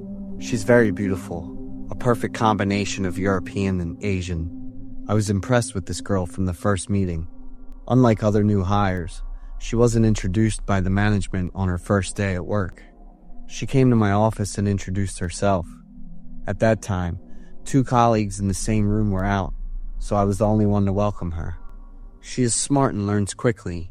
However, After working at the company for a while, she still had no other friends besides me. I noticed that she was shy, often sitting alone looking sad and not communicating with those around her. Other colleagues in the company also ignored her. They passed by as if she didn't exist. Each time this happened, I would go over and encourage her. As we grew closer, the distance between me and my other colleagues widened. One close colleague called me into a private corner to talk. "You haven't been in a good mood lately, have you, David?" I was surprised to receive that question. I told him I was just fine. "Get a grip and stay away from Rose immediately." Dante's firm tone in his voice startled me. I felt annoyed at how those people treated such a vulnerable girl. I ignored Dante's remarks and left. In fact, I felt happy when I was around her. Every time people saw us talking, some looked at us with disdain, while others expressed discomfort. After a while, I realized I had developed feelings for Rose. I knew she held me in high regard, but I wasn't sure if she had a particular situation. Thus, I had been in unrequited love with Rose for a long time.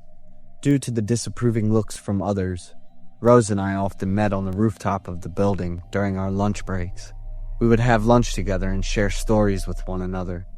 One afternoon, I brought rice and sandwiches. I excitedly showed them to Rose and invited her to eat with me.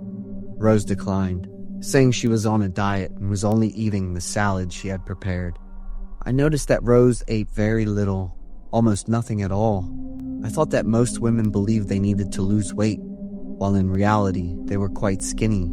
After a while, Rose told me she needed to use the restroom, so she left for a moment. I watched the petite figure leave. Rose always moved slowly and deliberately like that. Just seconds later, Rose had vanished. Clearly, she had still been quite a distance from the door just moments ago. Rose's speed could not have been that fast. I looked around in confusion, not seeing her. I blinked, and Rose reappeared, moving toward the door again. I must be imagining things. I thought it might be due to my frequent use of electronic devices, coupled with the hot weather today. I continued with my lunch. By chance, I noticed Rose's food container. I knew I shouldn't, but was curious about the ingredients in her salad. When I opened the lid of her container, I was shocked to see the content inside.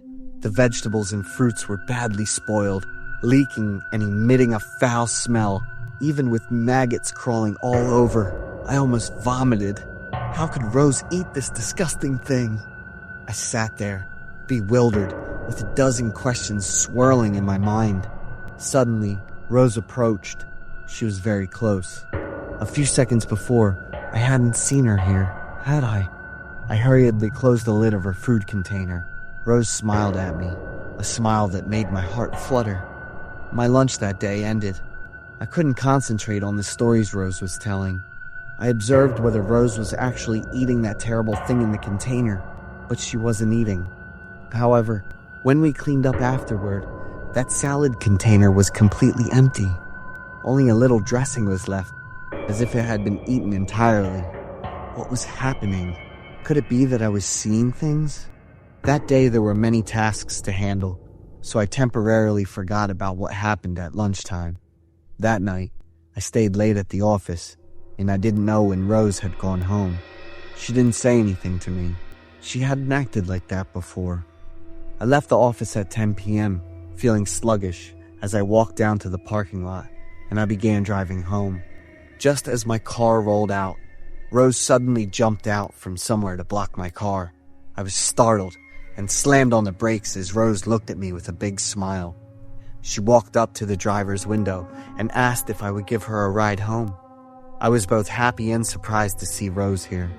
I stood there, hesitant for a moment before rushing to agree. I stepped out and politely opened the passenger door for Rose, but she had already sat in the back seat. She said she felt more comfortable sitting there.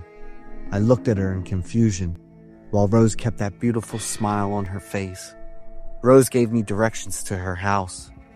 She hadn't shared much about her personal life before. The road to Rose's house was quite dark, and I learned this was also a place where robberies and a few assaults frequently occurred. I asked Rose why she hadn't gone home, but stayed late at work instead. and I hadn't seen her in the office. Rose didn't answer, but smiled and changed the topic. Suddenly, a man ran out into the lane and fell right in front of my car. Luckily, I reacted in time, quickly running over to check on him. Realizing he was drunk, I helped the man up. He was so inebriated that he couldn't stand straight, but unexpectedly, he reacted violently, panic on his face, and he ran away screaming. Rose and I looked at each other, puzzled, not understanding what was happening. Continuing on the way to Rose's house, after a while, we encountered a girl. She appeared rebellious with her short and tight clothing. She waved my car down and spoke in a flirtatious tone, indicating that she wanted a ride. I felt confused and didn't know how to respond. The girl accidentally glanced back at my car and suddenly switched to a look of horror before running away. I turned back to look at Rose, and she was also staring at me, both of us bewildered by the odd behavior of the people here. Continuing to follow Rose's directions, we passed through a residential area and came to a deserted road. I felt uneasy and stopped the car, glancing at the clock which displayed nearly midnight. I was quite tired and anxious, and I turned back to ask Rose for a specific address. She told me I would reach it by going further down this road, and Rose smiled, seeming to still be full of energy after a long day. Suddenly, a force pressed down on my leg, causing me to slam on the gas pedal. I couldn't control my leg, and from behind, an arm wrapped around my neck. I panicked and screamed as that eerie laughter echoed in my ear. I crashed head-on into a large rock, and everything before my eyes turned red and vanished in the darkness. I groggily woke up. My whole body ached, and I couldn't move. I realized I was in a hospital. I heard a doctor asking me questions, but I couldn't understand what was happening, nor could I speak. I shut my eyes and fell into a void. The surrounding space was pitch black. I woke up, panicking as I couldn't determine my position or direction. From a distance, two graves appeared along with a figure of someone. I rushed toward them, crying out for help with the last bit of strength I had. I slowly recognized that figure was Rose. She looked at me, still wearing that very bright smile. I glanced at the two tombstones. One was mine, and the other was Dante's. According to the engraving, Dante had died 2 months ago, while my gravestone had a question mark engraved on it. I looked at Rose. She was still smiling. But why did that beautiful smile seem so haunting and horrifying?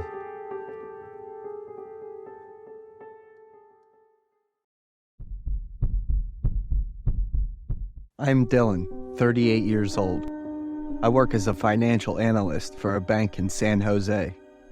I don't have a girlfriend, nor do I have plans for married life. I'm quite introverted and a workaholic.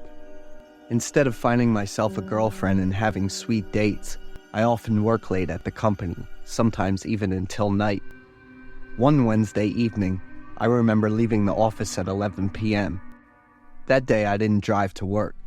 I stood in front of the company to catch a taxi. It's strange because this area usually has many taxis, but today I've been waiting for 20 minutes and still haven't seen any passing by. After a stressful day at work, I'm tired and starting to lose patience. It's almost 11:30 p.m. and a taxi suddenly arrives. I can't wait any longer and jump onto the road to flag down the vehicle. The taxi driver looks at me with panic, probably because of my somewhat crazy actions. The driver looks at me and then looks over to the passenger seat, appearing very panicked and worried. I glance over to the passenger seat, and it turns out this taxi already has a passenger. It's a girl. She's leaning her head against the window, seeming either drunk or quite tired. The taxi driver lowers the window, wearing a black face mask. He looks at me with concern.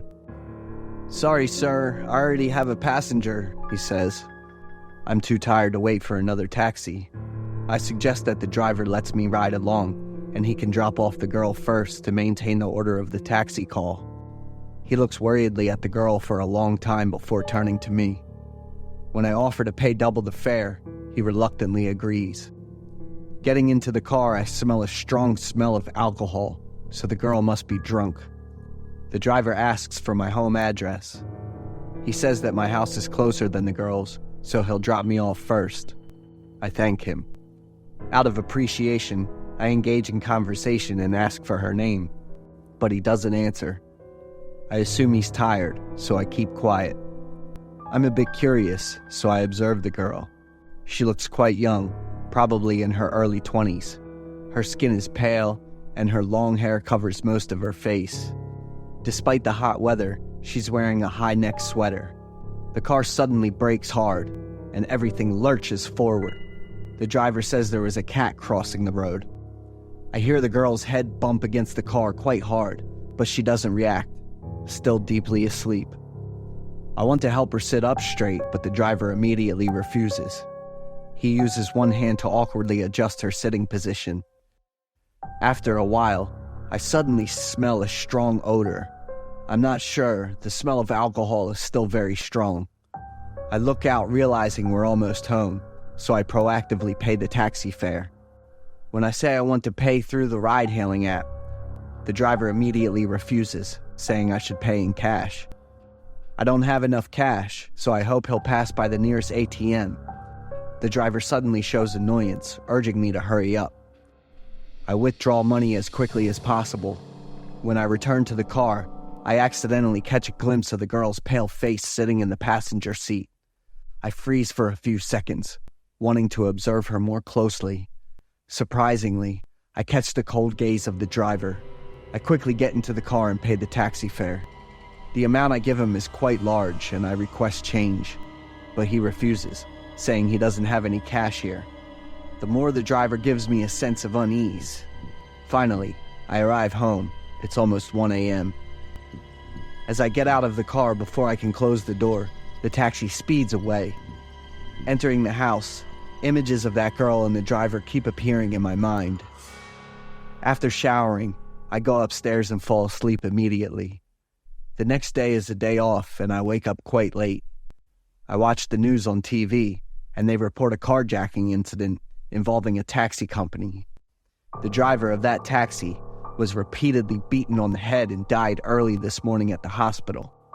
Along with that serious carjacking is the disappearance of a young girl named Alida. Putting everything together, I suddenly remember the taxi driver and the girl from last night. I will call the police to report everything I witnessed, but my phone has disappeared. I sit for a moment, trying to remember where I left it. On the taxi, I probably dropped it when I got out of the car. I call the police on the landline, recounting everything I witnessed. Using the GPS on my phone, the police quickly locate the stolen taxi. It's on an empty lot 40 kilometers away from the city. The car is running out of gas and both doors are wide open. Inside the car, on the passenger seat, the police discover blood soaked into the seat cushion and dried. About a week later, the police find the body of the missing girl under a tree, 10 kilometers from the location of the taxi. The girl's body has a long slash across her neck, which is the direct cause of her death. Through investigation, the police conclude that the girl found under the tree is the same girl in the taxi that I met that night. The driver's name was actually her terrible boyfriend impersonating. His name is Gary. After getting drunk, Gary brutally murdered his own girlfriend and tried to destroy the body. All evidence pointed to Gary being guilty, but the next challenge for the police was to find him. There were no clues left behind, and that murderer seemed to have vanished from this world. I am still shivered thinking about that night. I sat with the body of a girl with a brutal murderer for 30 minutes in the car.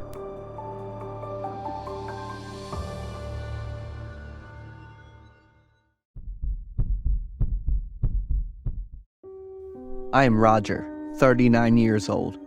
I've been working as a delivery driver for UPS for 8 years now. The job is quite demanding, requiring me to be physically fit and flexible with my time. But in return, I have a decent income to support my family. One evening, I received an urgent overtime request from management. It was already past 10 p.m., so I quickly changed into my uniform and left home without saying a word to my wife.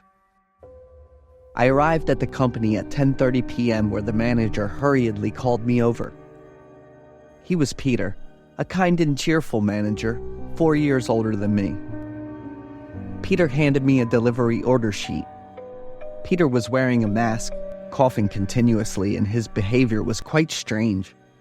He said that this delivery was directly assigned by him because it was urgent and very important. However, Peter was running a high fever, so he trusted me to take over this delivery. Before I could read the delivery address, the quantity of goods, or the delivery time, Peter said he had already checked everything for me. I quickly drove to the delivery address without much time to spare. I followed Peter's instructions, eager to get on the road. I would double-check the address while driving. Glancing at the delivery address, I was a bit surprised. It was in Boston, Massachusetts, about 200 kilometers northeast of my current location. The items were cosmetics and dietary supplements. The customer requested delivery within 3 hours. I wondered how important it could be to require delivery at such a late hour. I encouraged myself to try to complete the delivery early and go home to rest. Looking at the clock in the car, it was almost 1 a.m., and I was starting to feel sleepy. I usually have coffee prepared in the car, but that night, it was all gone without me noticing. With no rest stops in sight, I turned up the rock music, hoping it would keep me alert. The loud music didn't make me any more awake, but at least it kept me from getting drowsier. I slowed down a bit to ensure safety. Suddenly, I heard someone, though I couldn't tell if they were whispering, moaning, or crying. It must have been background noise from the song I was listening to, as it spoke of the heartache of a lovelorn boy. I brushed it off and continued driving, searching for a rest stop. After a stretch of Henry Road, I finally came across a rest area. Just as I turned off the music, I heard the sound of dripping water. I startled, thinking about the possibility of the cosmetics encountering an issue. I quickly got out of the car to check the cargo. Luckily, everything seemed fine, probably just my sleepiness getting to me. But these bottles of cosmetics had a strong chemical smell. I went into the convenience store next to the rest area, bought a pastry and a hot coffee. Now I was truly awake. With 80 kilometers left to go, I was confident I could deliver this shipment on time. But then I got lost on a rough dirt road with large rocks, causing the car to shake violently. I heard the glass bottles under the trunk clinking against each other, making my heart skip a beat. I'd have to pay a hefty sum if I damaged the customer's goods. The road was too dark. The car hit a large rock and jolted. The sound of breaking glass echoed. On reflex, I hit the brakes, turning back to the trunk with a look of horror on my face. But what I saw next terrified me even more. I saw Peter, my manager, with a pale face, his eyes dripping with blood. I slammed on the brakes as hard as I could, trying to widen my eyes to see clearly, but Peter was gone. The feeling of seeing a ghost doesn't compare to seeing someone you know, but they're in a horrifying state. It took me a few minutes for my stiff body to move again, but my heart was still pounding so hard I could hardly breathe. I panicked, my limbs unsure of what to do to keep driving. I kept pressing the accelerator, the car speeding faster, making me even more frantic. I reached out, pressing every button, the horn, the turn signals, the headlights. But my foot remained firmly on the accelerator. Ahead was a large tree. I was still accelerating, the car reaching speeds of up to 80 kilometers an hour. Luckily, I managed to hit the brakes in time.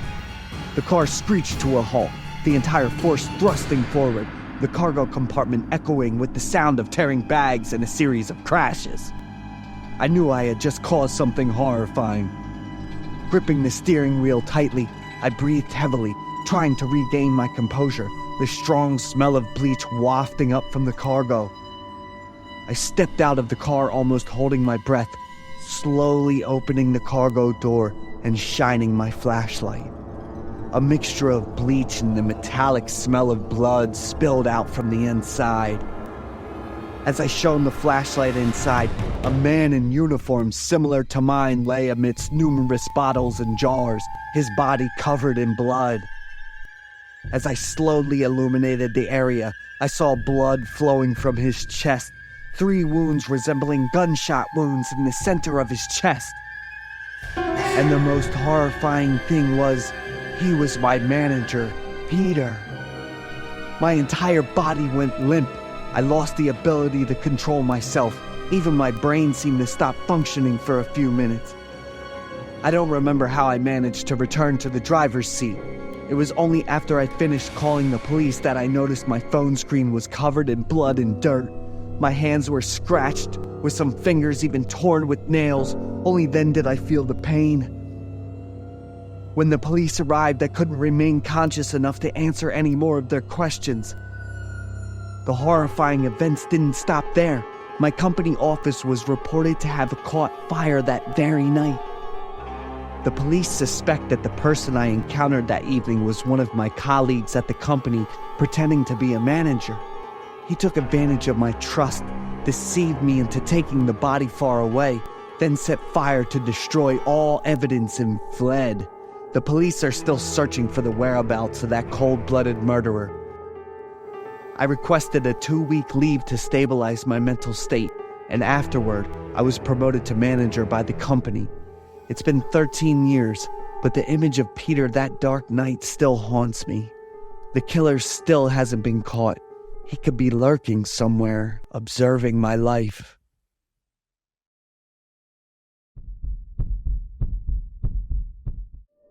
I'm Egan, 45 years old. I'm the chief of police at the Westchester Police Department, Pennsylvania, USA. I love my job and have many certificates and medals for my contributions in the profession. At the end of 2023, my teammates and I successfully solved the case of a drug production and trafficking ring in the city. The leader of that ring is Dominic. He is like a ferocious and cunning stray dog. To successfully solve that case, I lost my little finger while confronting Dominic. He was sentenced to life in prison and is being held at Chester Prison. Nothing would happen until earlier this year. Dominic escaped from prison. Dominic's arrest warrant was immediately issued throughout Chester County and other counties in Pennsylvania and neighboring states. After many days of searching and investigating, Dominic was still missing. At around 10 o'clock last night, the police department received a call from a resident reporting that Dominic was seen hiding at a nearby abandoned hospital. My teammates and I immediately set out. According to the displayed location, that abandoned hospital is Pennhurst, located in Spring City. The hospital is used to treat people with mental illness and disabilities. It has been closed since 1987. Police cars arrived at the hospital at nearly 11 a.m. We sealed off the entire area outside the hospital. After that, I and 3 other policemen will be responsible for searching for Dominic inside. When we entered the hospital lobby, we looked around and then split up in different directions to look for Dominic. I held the gun and flashlight tightly and gradually entered the treatment area for mental patients. Even though I'd been through a lot of cases, but searching for a dangerous criminal in an abandoned hospital scene at midnight still keeps me on edge. I cautiously observed my surroundings, mentally ready because Dominic could attack at any time.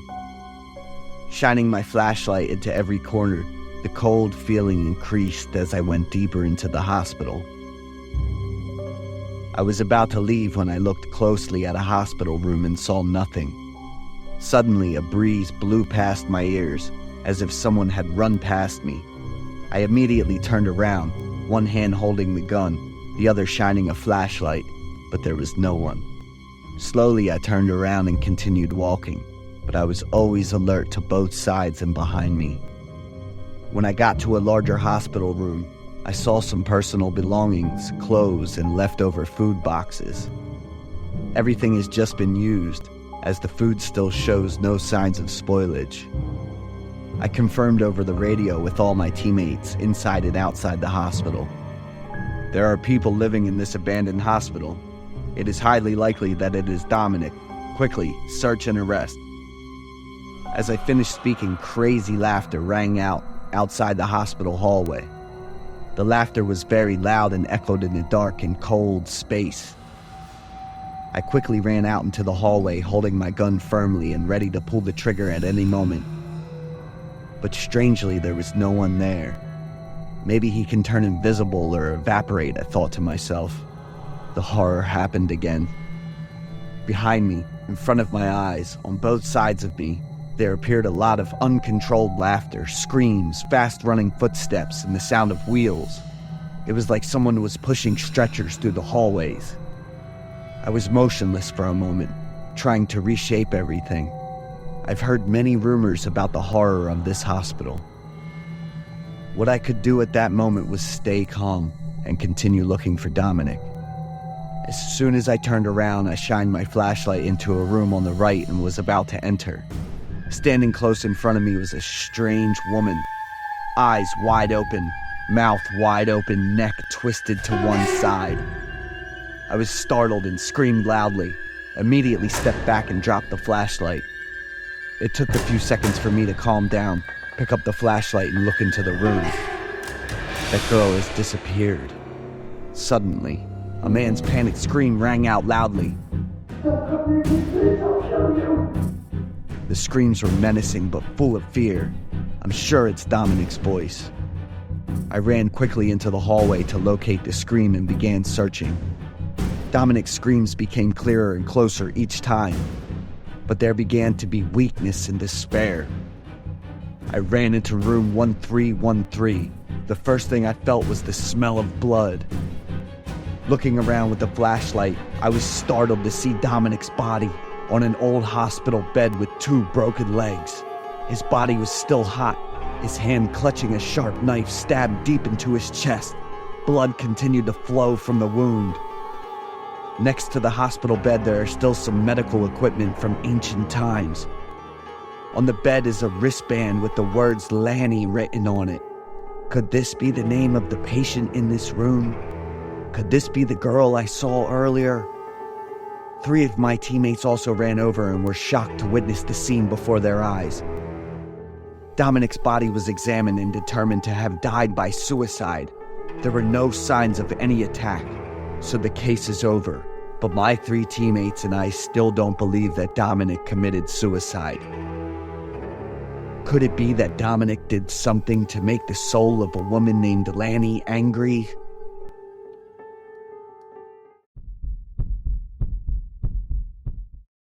I'm Otis, 27 years old, and I work as a FedEx delivery driver. I've been doing this job for over 3 years now, and I'm a pretty great employee with a bunch of awards and trophies.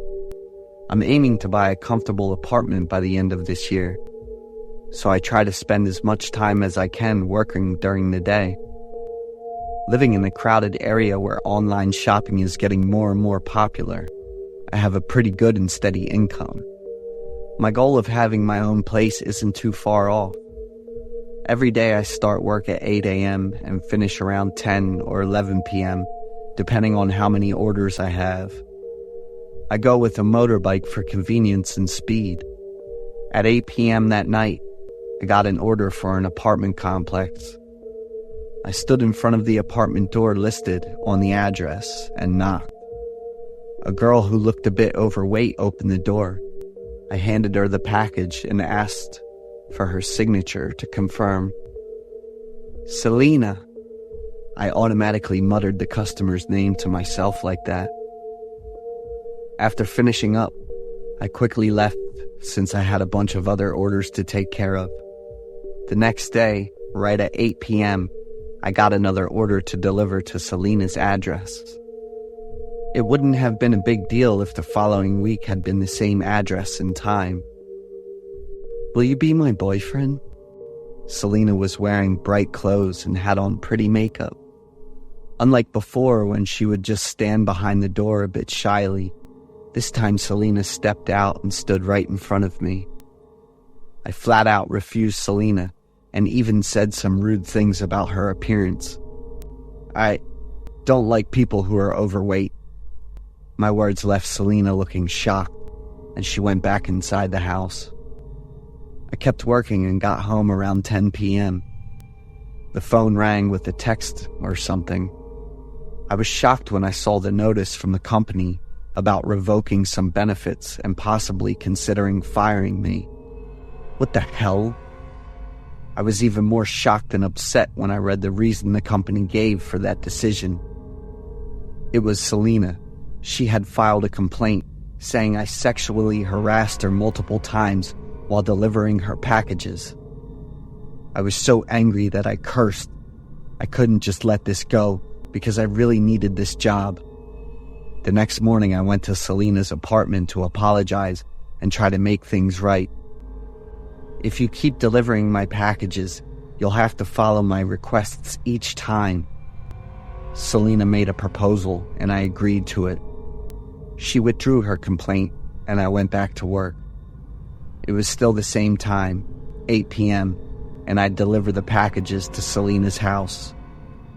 But we exchanged packages. I delivered the supplies Selena needed, and she gave me a big bag of trash and asked me to take it out. The trash bags were pretty heavy. She must have eaten a lot to stay looking like that. I muttered that in a mean way. The number of times we exchanged packages between Selena and me went up to twice a day. I gradually lost patience, especially one time when I was taking a trash bag to the dumpster in the parking lot. I shouted loudly and threw it hard on the ground to vent my frustration. The trash bag hit the ground hard, ripping open and revealing something unidentifiable inside. When I got closer and looked, I saw it was a piece of raw meat, about the size of a hand, still covered in blood. Why waste food like this? I muttered as I turned around and walked away. The next day, Selena didn't show up whenever I came to delivery. The trash bag was already placed by the apartment door, with a note asking me to leave the order in the basket next to it. I did as I was told and left. That was fine by me. I didn't want to see her face at all.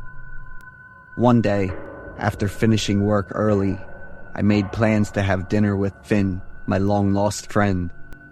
I shared with Finn some of the ironic situations I'd been dealing with at work. Don't take it lightly. Have you ever considered that it might be human flesh? Finn's words made me shiver. But Selena, she's really nice and a bit clueless. Finn suggested calling the police, but I didn't want to make a big deal out of it by overthinking. I'd end up losing my job and getting into a bunch of unnecessary trouble. Ignoring what Finn said, I kept working to achieve my big goal. The next day, when the delivery arrived, I still didn't see Selena. That day's trash bag was way bigger than usual. It was heavy and smelled pretty bad, but it was still manageable. When I took it to the dumpster, I noticed a reddish-brown liquid leaking out from inside. Curious, I opened the trash bag and was shocked to find a bunch of large and small pieces of meat inside. One of the pieces even had letters and numbers on the skin, like a tattoo. I pulled out my phone to look it up and found out that pork sometimes has ink marks on it to trace its origin. Finn's words suddenly popped into my head. I felt a chill run down my spine, and confusion started to set in and grow. But I didn't want to find out, so I just left. The next day, Selena changed her payment method to cash on delivery. I brought the order, and there was no trash bag this time. The apartment door was slightly open. I knocked on the door a few times, but Selena didn't show up. The payment amount for the order was quite large, so I hesitated a lot before deciding to push the door open and go inside. The strong, fishy smell hit me right away, going straight to my brain. But I didn't stop. I went further inside and called out Selena's name repeatedly. On the living room sofa, there were all sorts of medical tools like knives, scissors, needles, and threads. They were covered in a lot of blood. While I was still in shock from the scene in front of me, Otis! A shaky, distorted voice calling out my name. I turned around and was stunned to see Selena, but with a body missing a lot of flesh. Her face was covered in stitches that were still bleeding and looked infected. Her body was the same way, with areas where the skin was obviously cut off and not properly treated. I've lost weight. I've lost 44 pounds. Will you be my boyfriend? Selena staggered and fell right in front of me. I screamed so loud, I felt like my chest was about to explode. I ran as fast as I could away from that terrible place and called the police. Selena was taken to the hospital, but couldn't survive after 2 days of treatment. I was called into the police station 7 times to report the incident. Looking back, I felt guilty and regretful.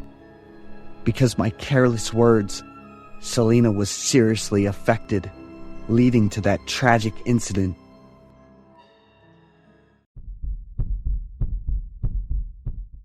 There's a group of high school friends. After graduating 10 years ago, they set up a hangout to dig up the time capsule they buried behind the school. The first one to show up at the meeting spot was Rich, who's now killing it with a bunch of restaurants in the busy city. After about 10 minutes, Adam, the vet, finally shows up. The two buddies are stoked to see each other and jump right into asking about life and work. The third person shows up after 15 minutes. Rose, a gorgeous model. You still can't shake that habit of being late, huh, Rose? Rich jokes with her. It's a Maserati. Your ride is awesome, Rich, Rose says, switching things up. Rich and Adam get it and laugh happily. Let's roll, Rich says excitedly after the two friends get comfy in the car. Where's Frank? He's still MIA, Rose shouted. Let's chill and wait for him a bit longer, Adam says. Frank? Who's that? It's just the three of us, Rich says, totally confused. Rose laughs and says, You're pulling my leg again, Rich. Seriously, guys, I don't know any Frank. Can someone break it down for me? Rich says with a pretty serious look. He was in our crew, just a tight group of 4, Rich. He was even special to you, Rose says while checking out Rich's face. Then she and Adam share a confused look. Rich zones out, his brain firing on all cylinders, but he still can't remember who Frank is. I don't even have the slightest clue who that is. Rose and Adam are shocked and just stand there for a few seconds. It's all good, you'll remember when he shows up, Adam says, forcing a smile.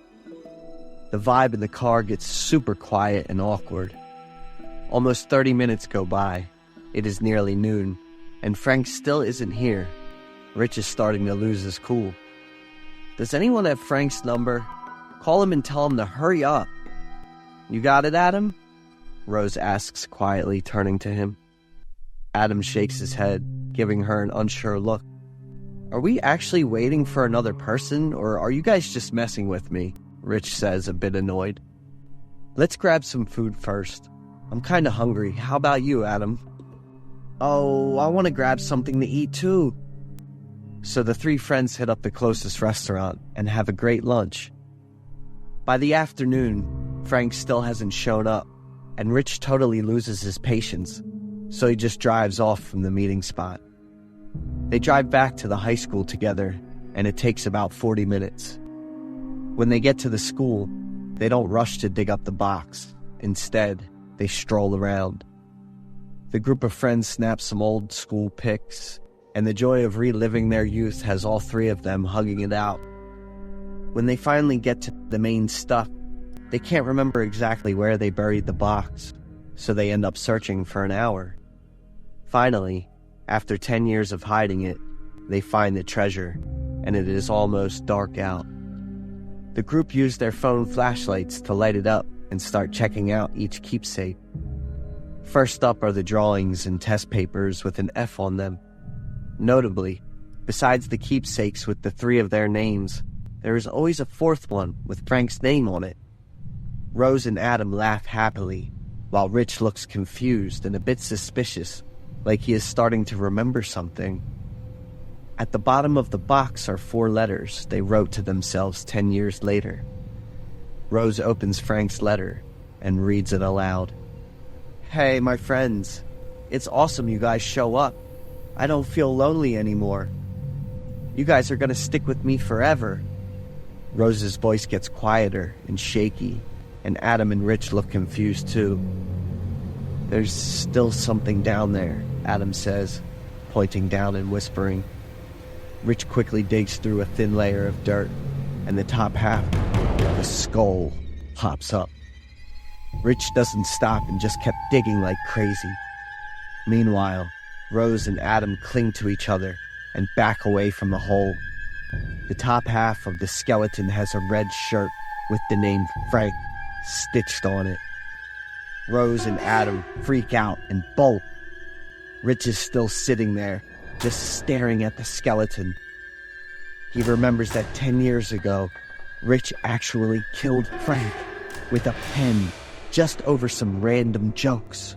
While Rich was totally freaking out and trying to bury his crime, Adam and Rose just happened to bring the time capsule. On the empty road near the school, while Adam is calling the cops, Rose is freaking out, crying and gasping for breath. The blinding headlights and the roar of the Maserati's engine are speeding straight toward Adam and Rose.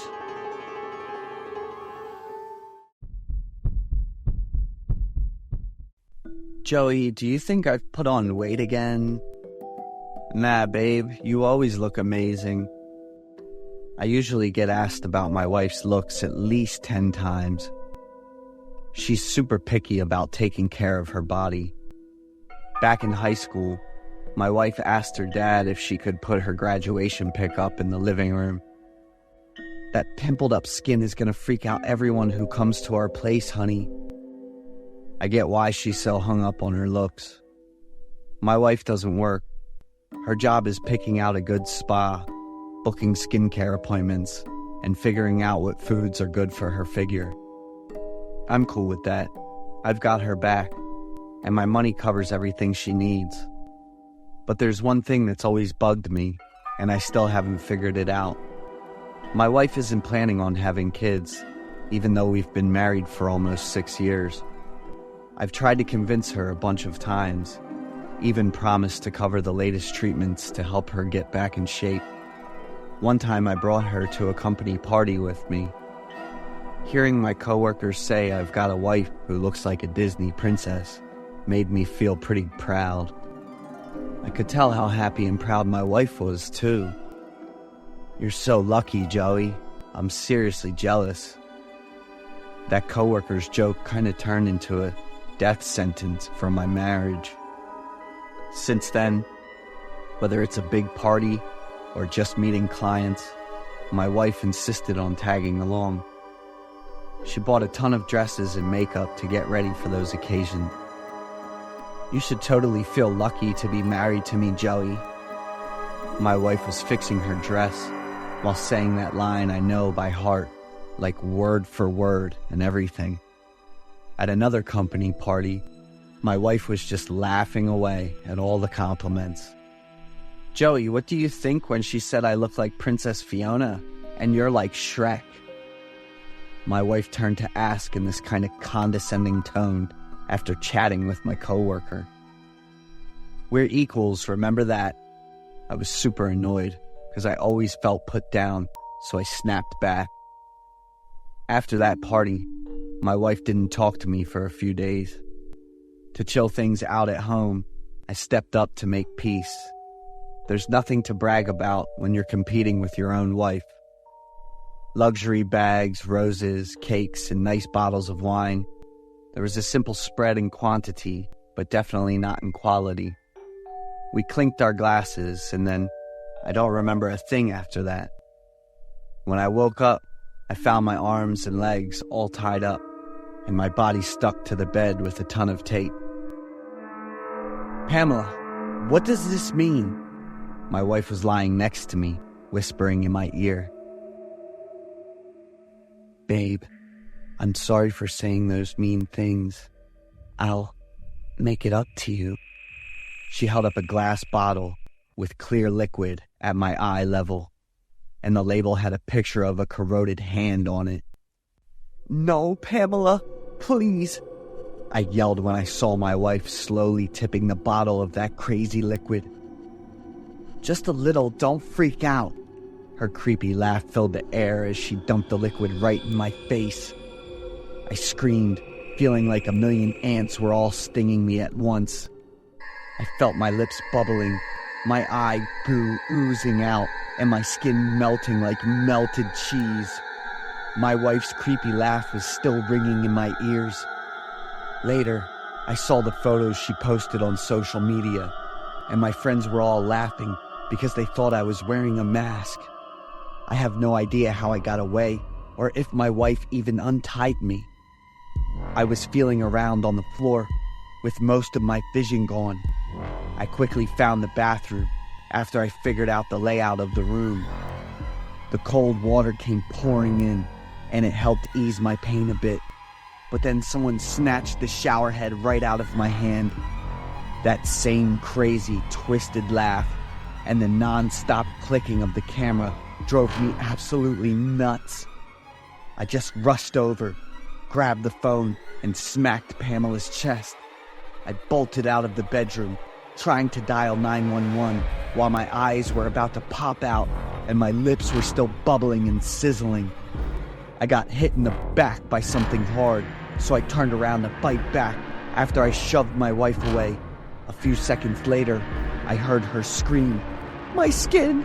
My face! Help!" The police showed up, and I slowly started to fade out.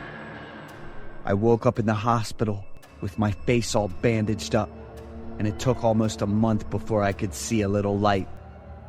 After a long time of serious treatment, I finally got to see my face again, and one eye was messed up with rough skin. After almost 30 surgeries, I was doing better, accepting that I'd have to live with one good eye and the other one being damaged.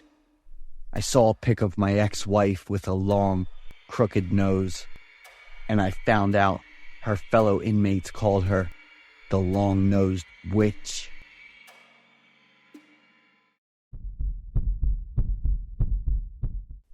I'm Robert, and my twin sister is Laura. Our family of 4 lives in a mobile home. We move every day along the roads through towns, cities, and states. My parents always choose empty lots or wooded areas for the family to spend the night. My sibling and I didn't attend school like other children. Instead, we followed an online program. It may sound deprived and unfortunate, but my family was still very happy for 13 years. One evening, after our parents went to sleep, my sibling and I snuck into the forest to play.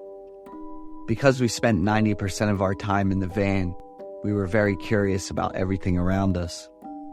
Laura clutched the hem of her shirt tightly, following closely behind as I held the flashlight to light our way. The sudden rustling sounds of leaves being disturbed startled us. We stood frozen for a moment until a growling sound signaled the approach of a large and terrifying creature. I grabbed Laura's hand tightly and ran with all my strength without looking back.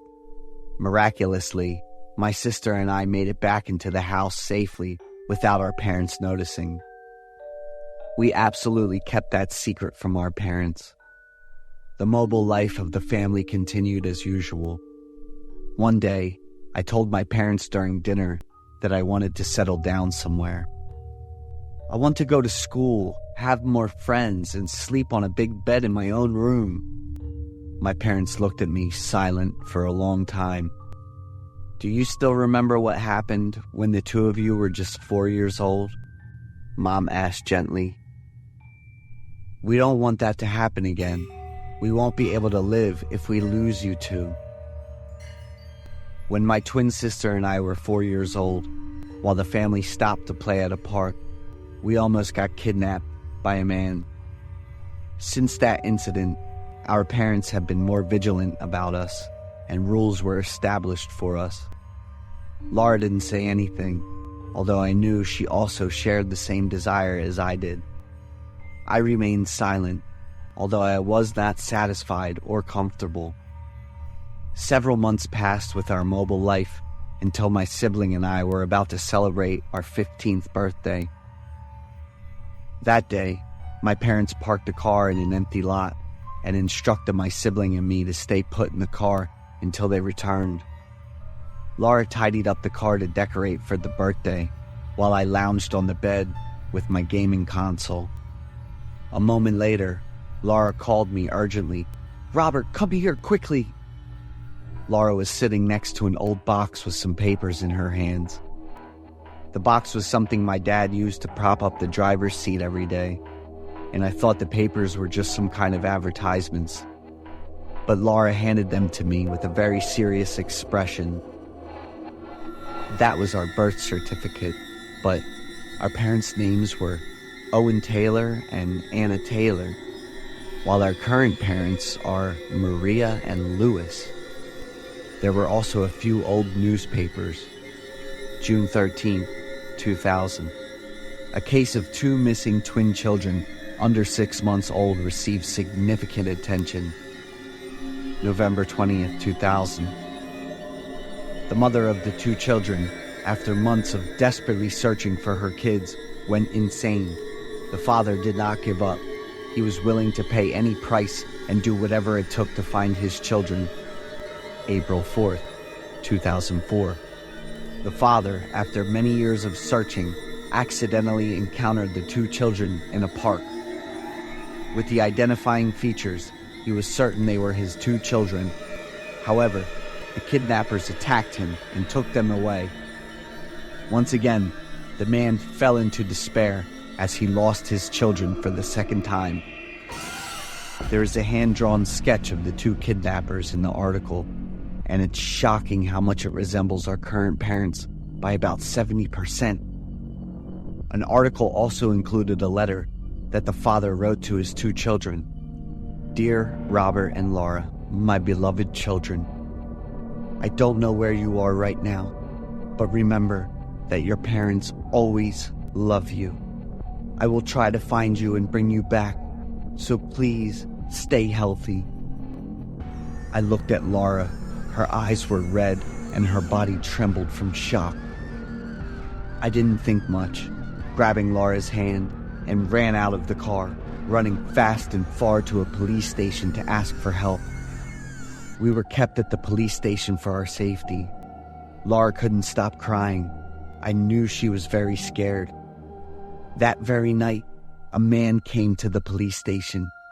He looked at us for a long time before kneeling down and bursting into tears. He was our biological father. Our adoptive parents were wanted and captured 2 days later after going into hiding. It was difficult, with feelings of guilt and regret, as we had reported the people who had taken care of us for 15 years. But according to the police, we would soon have been sold by that couple as valuable goods. My brother and I were taken back to our hometown in Ohio, living in the spacious house we had long dreamed of. Although there are still distances and unfamiliarity, we will gradually adjust because we know that this place truly has the love of family.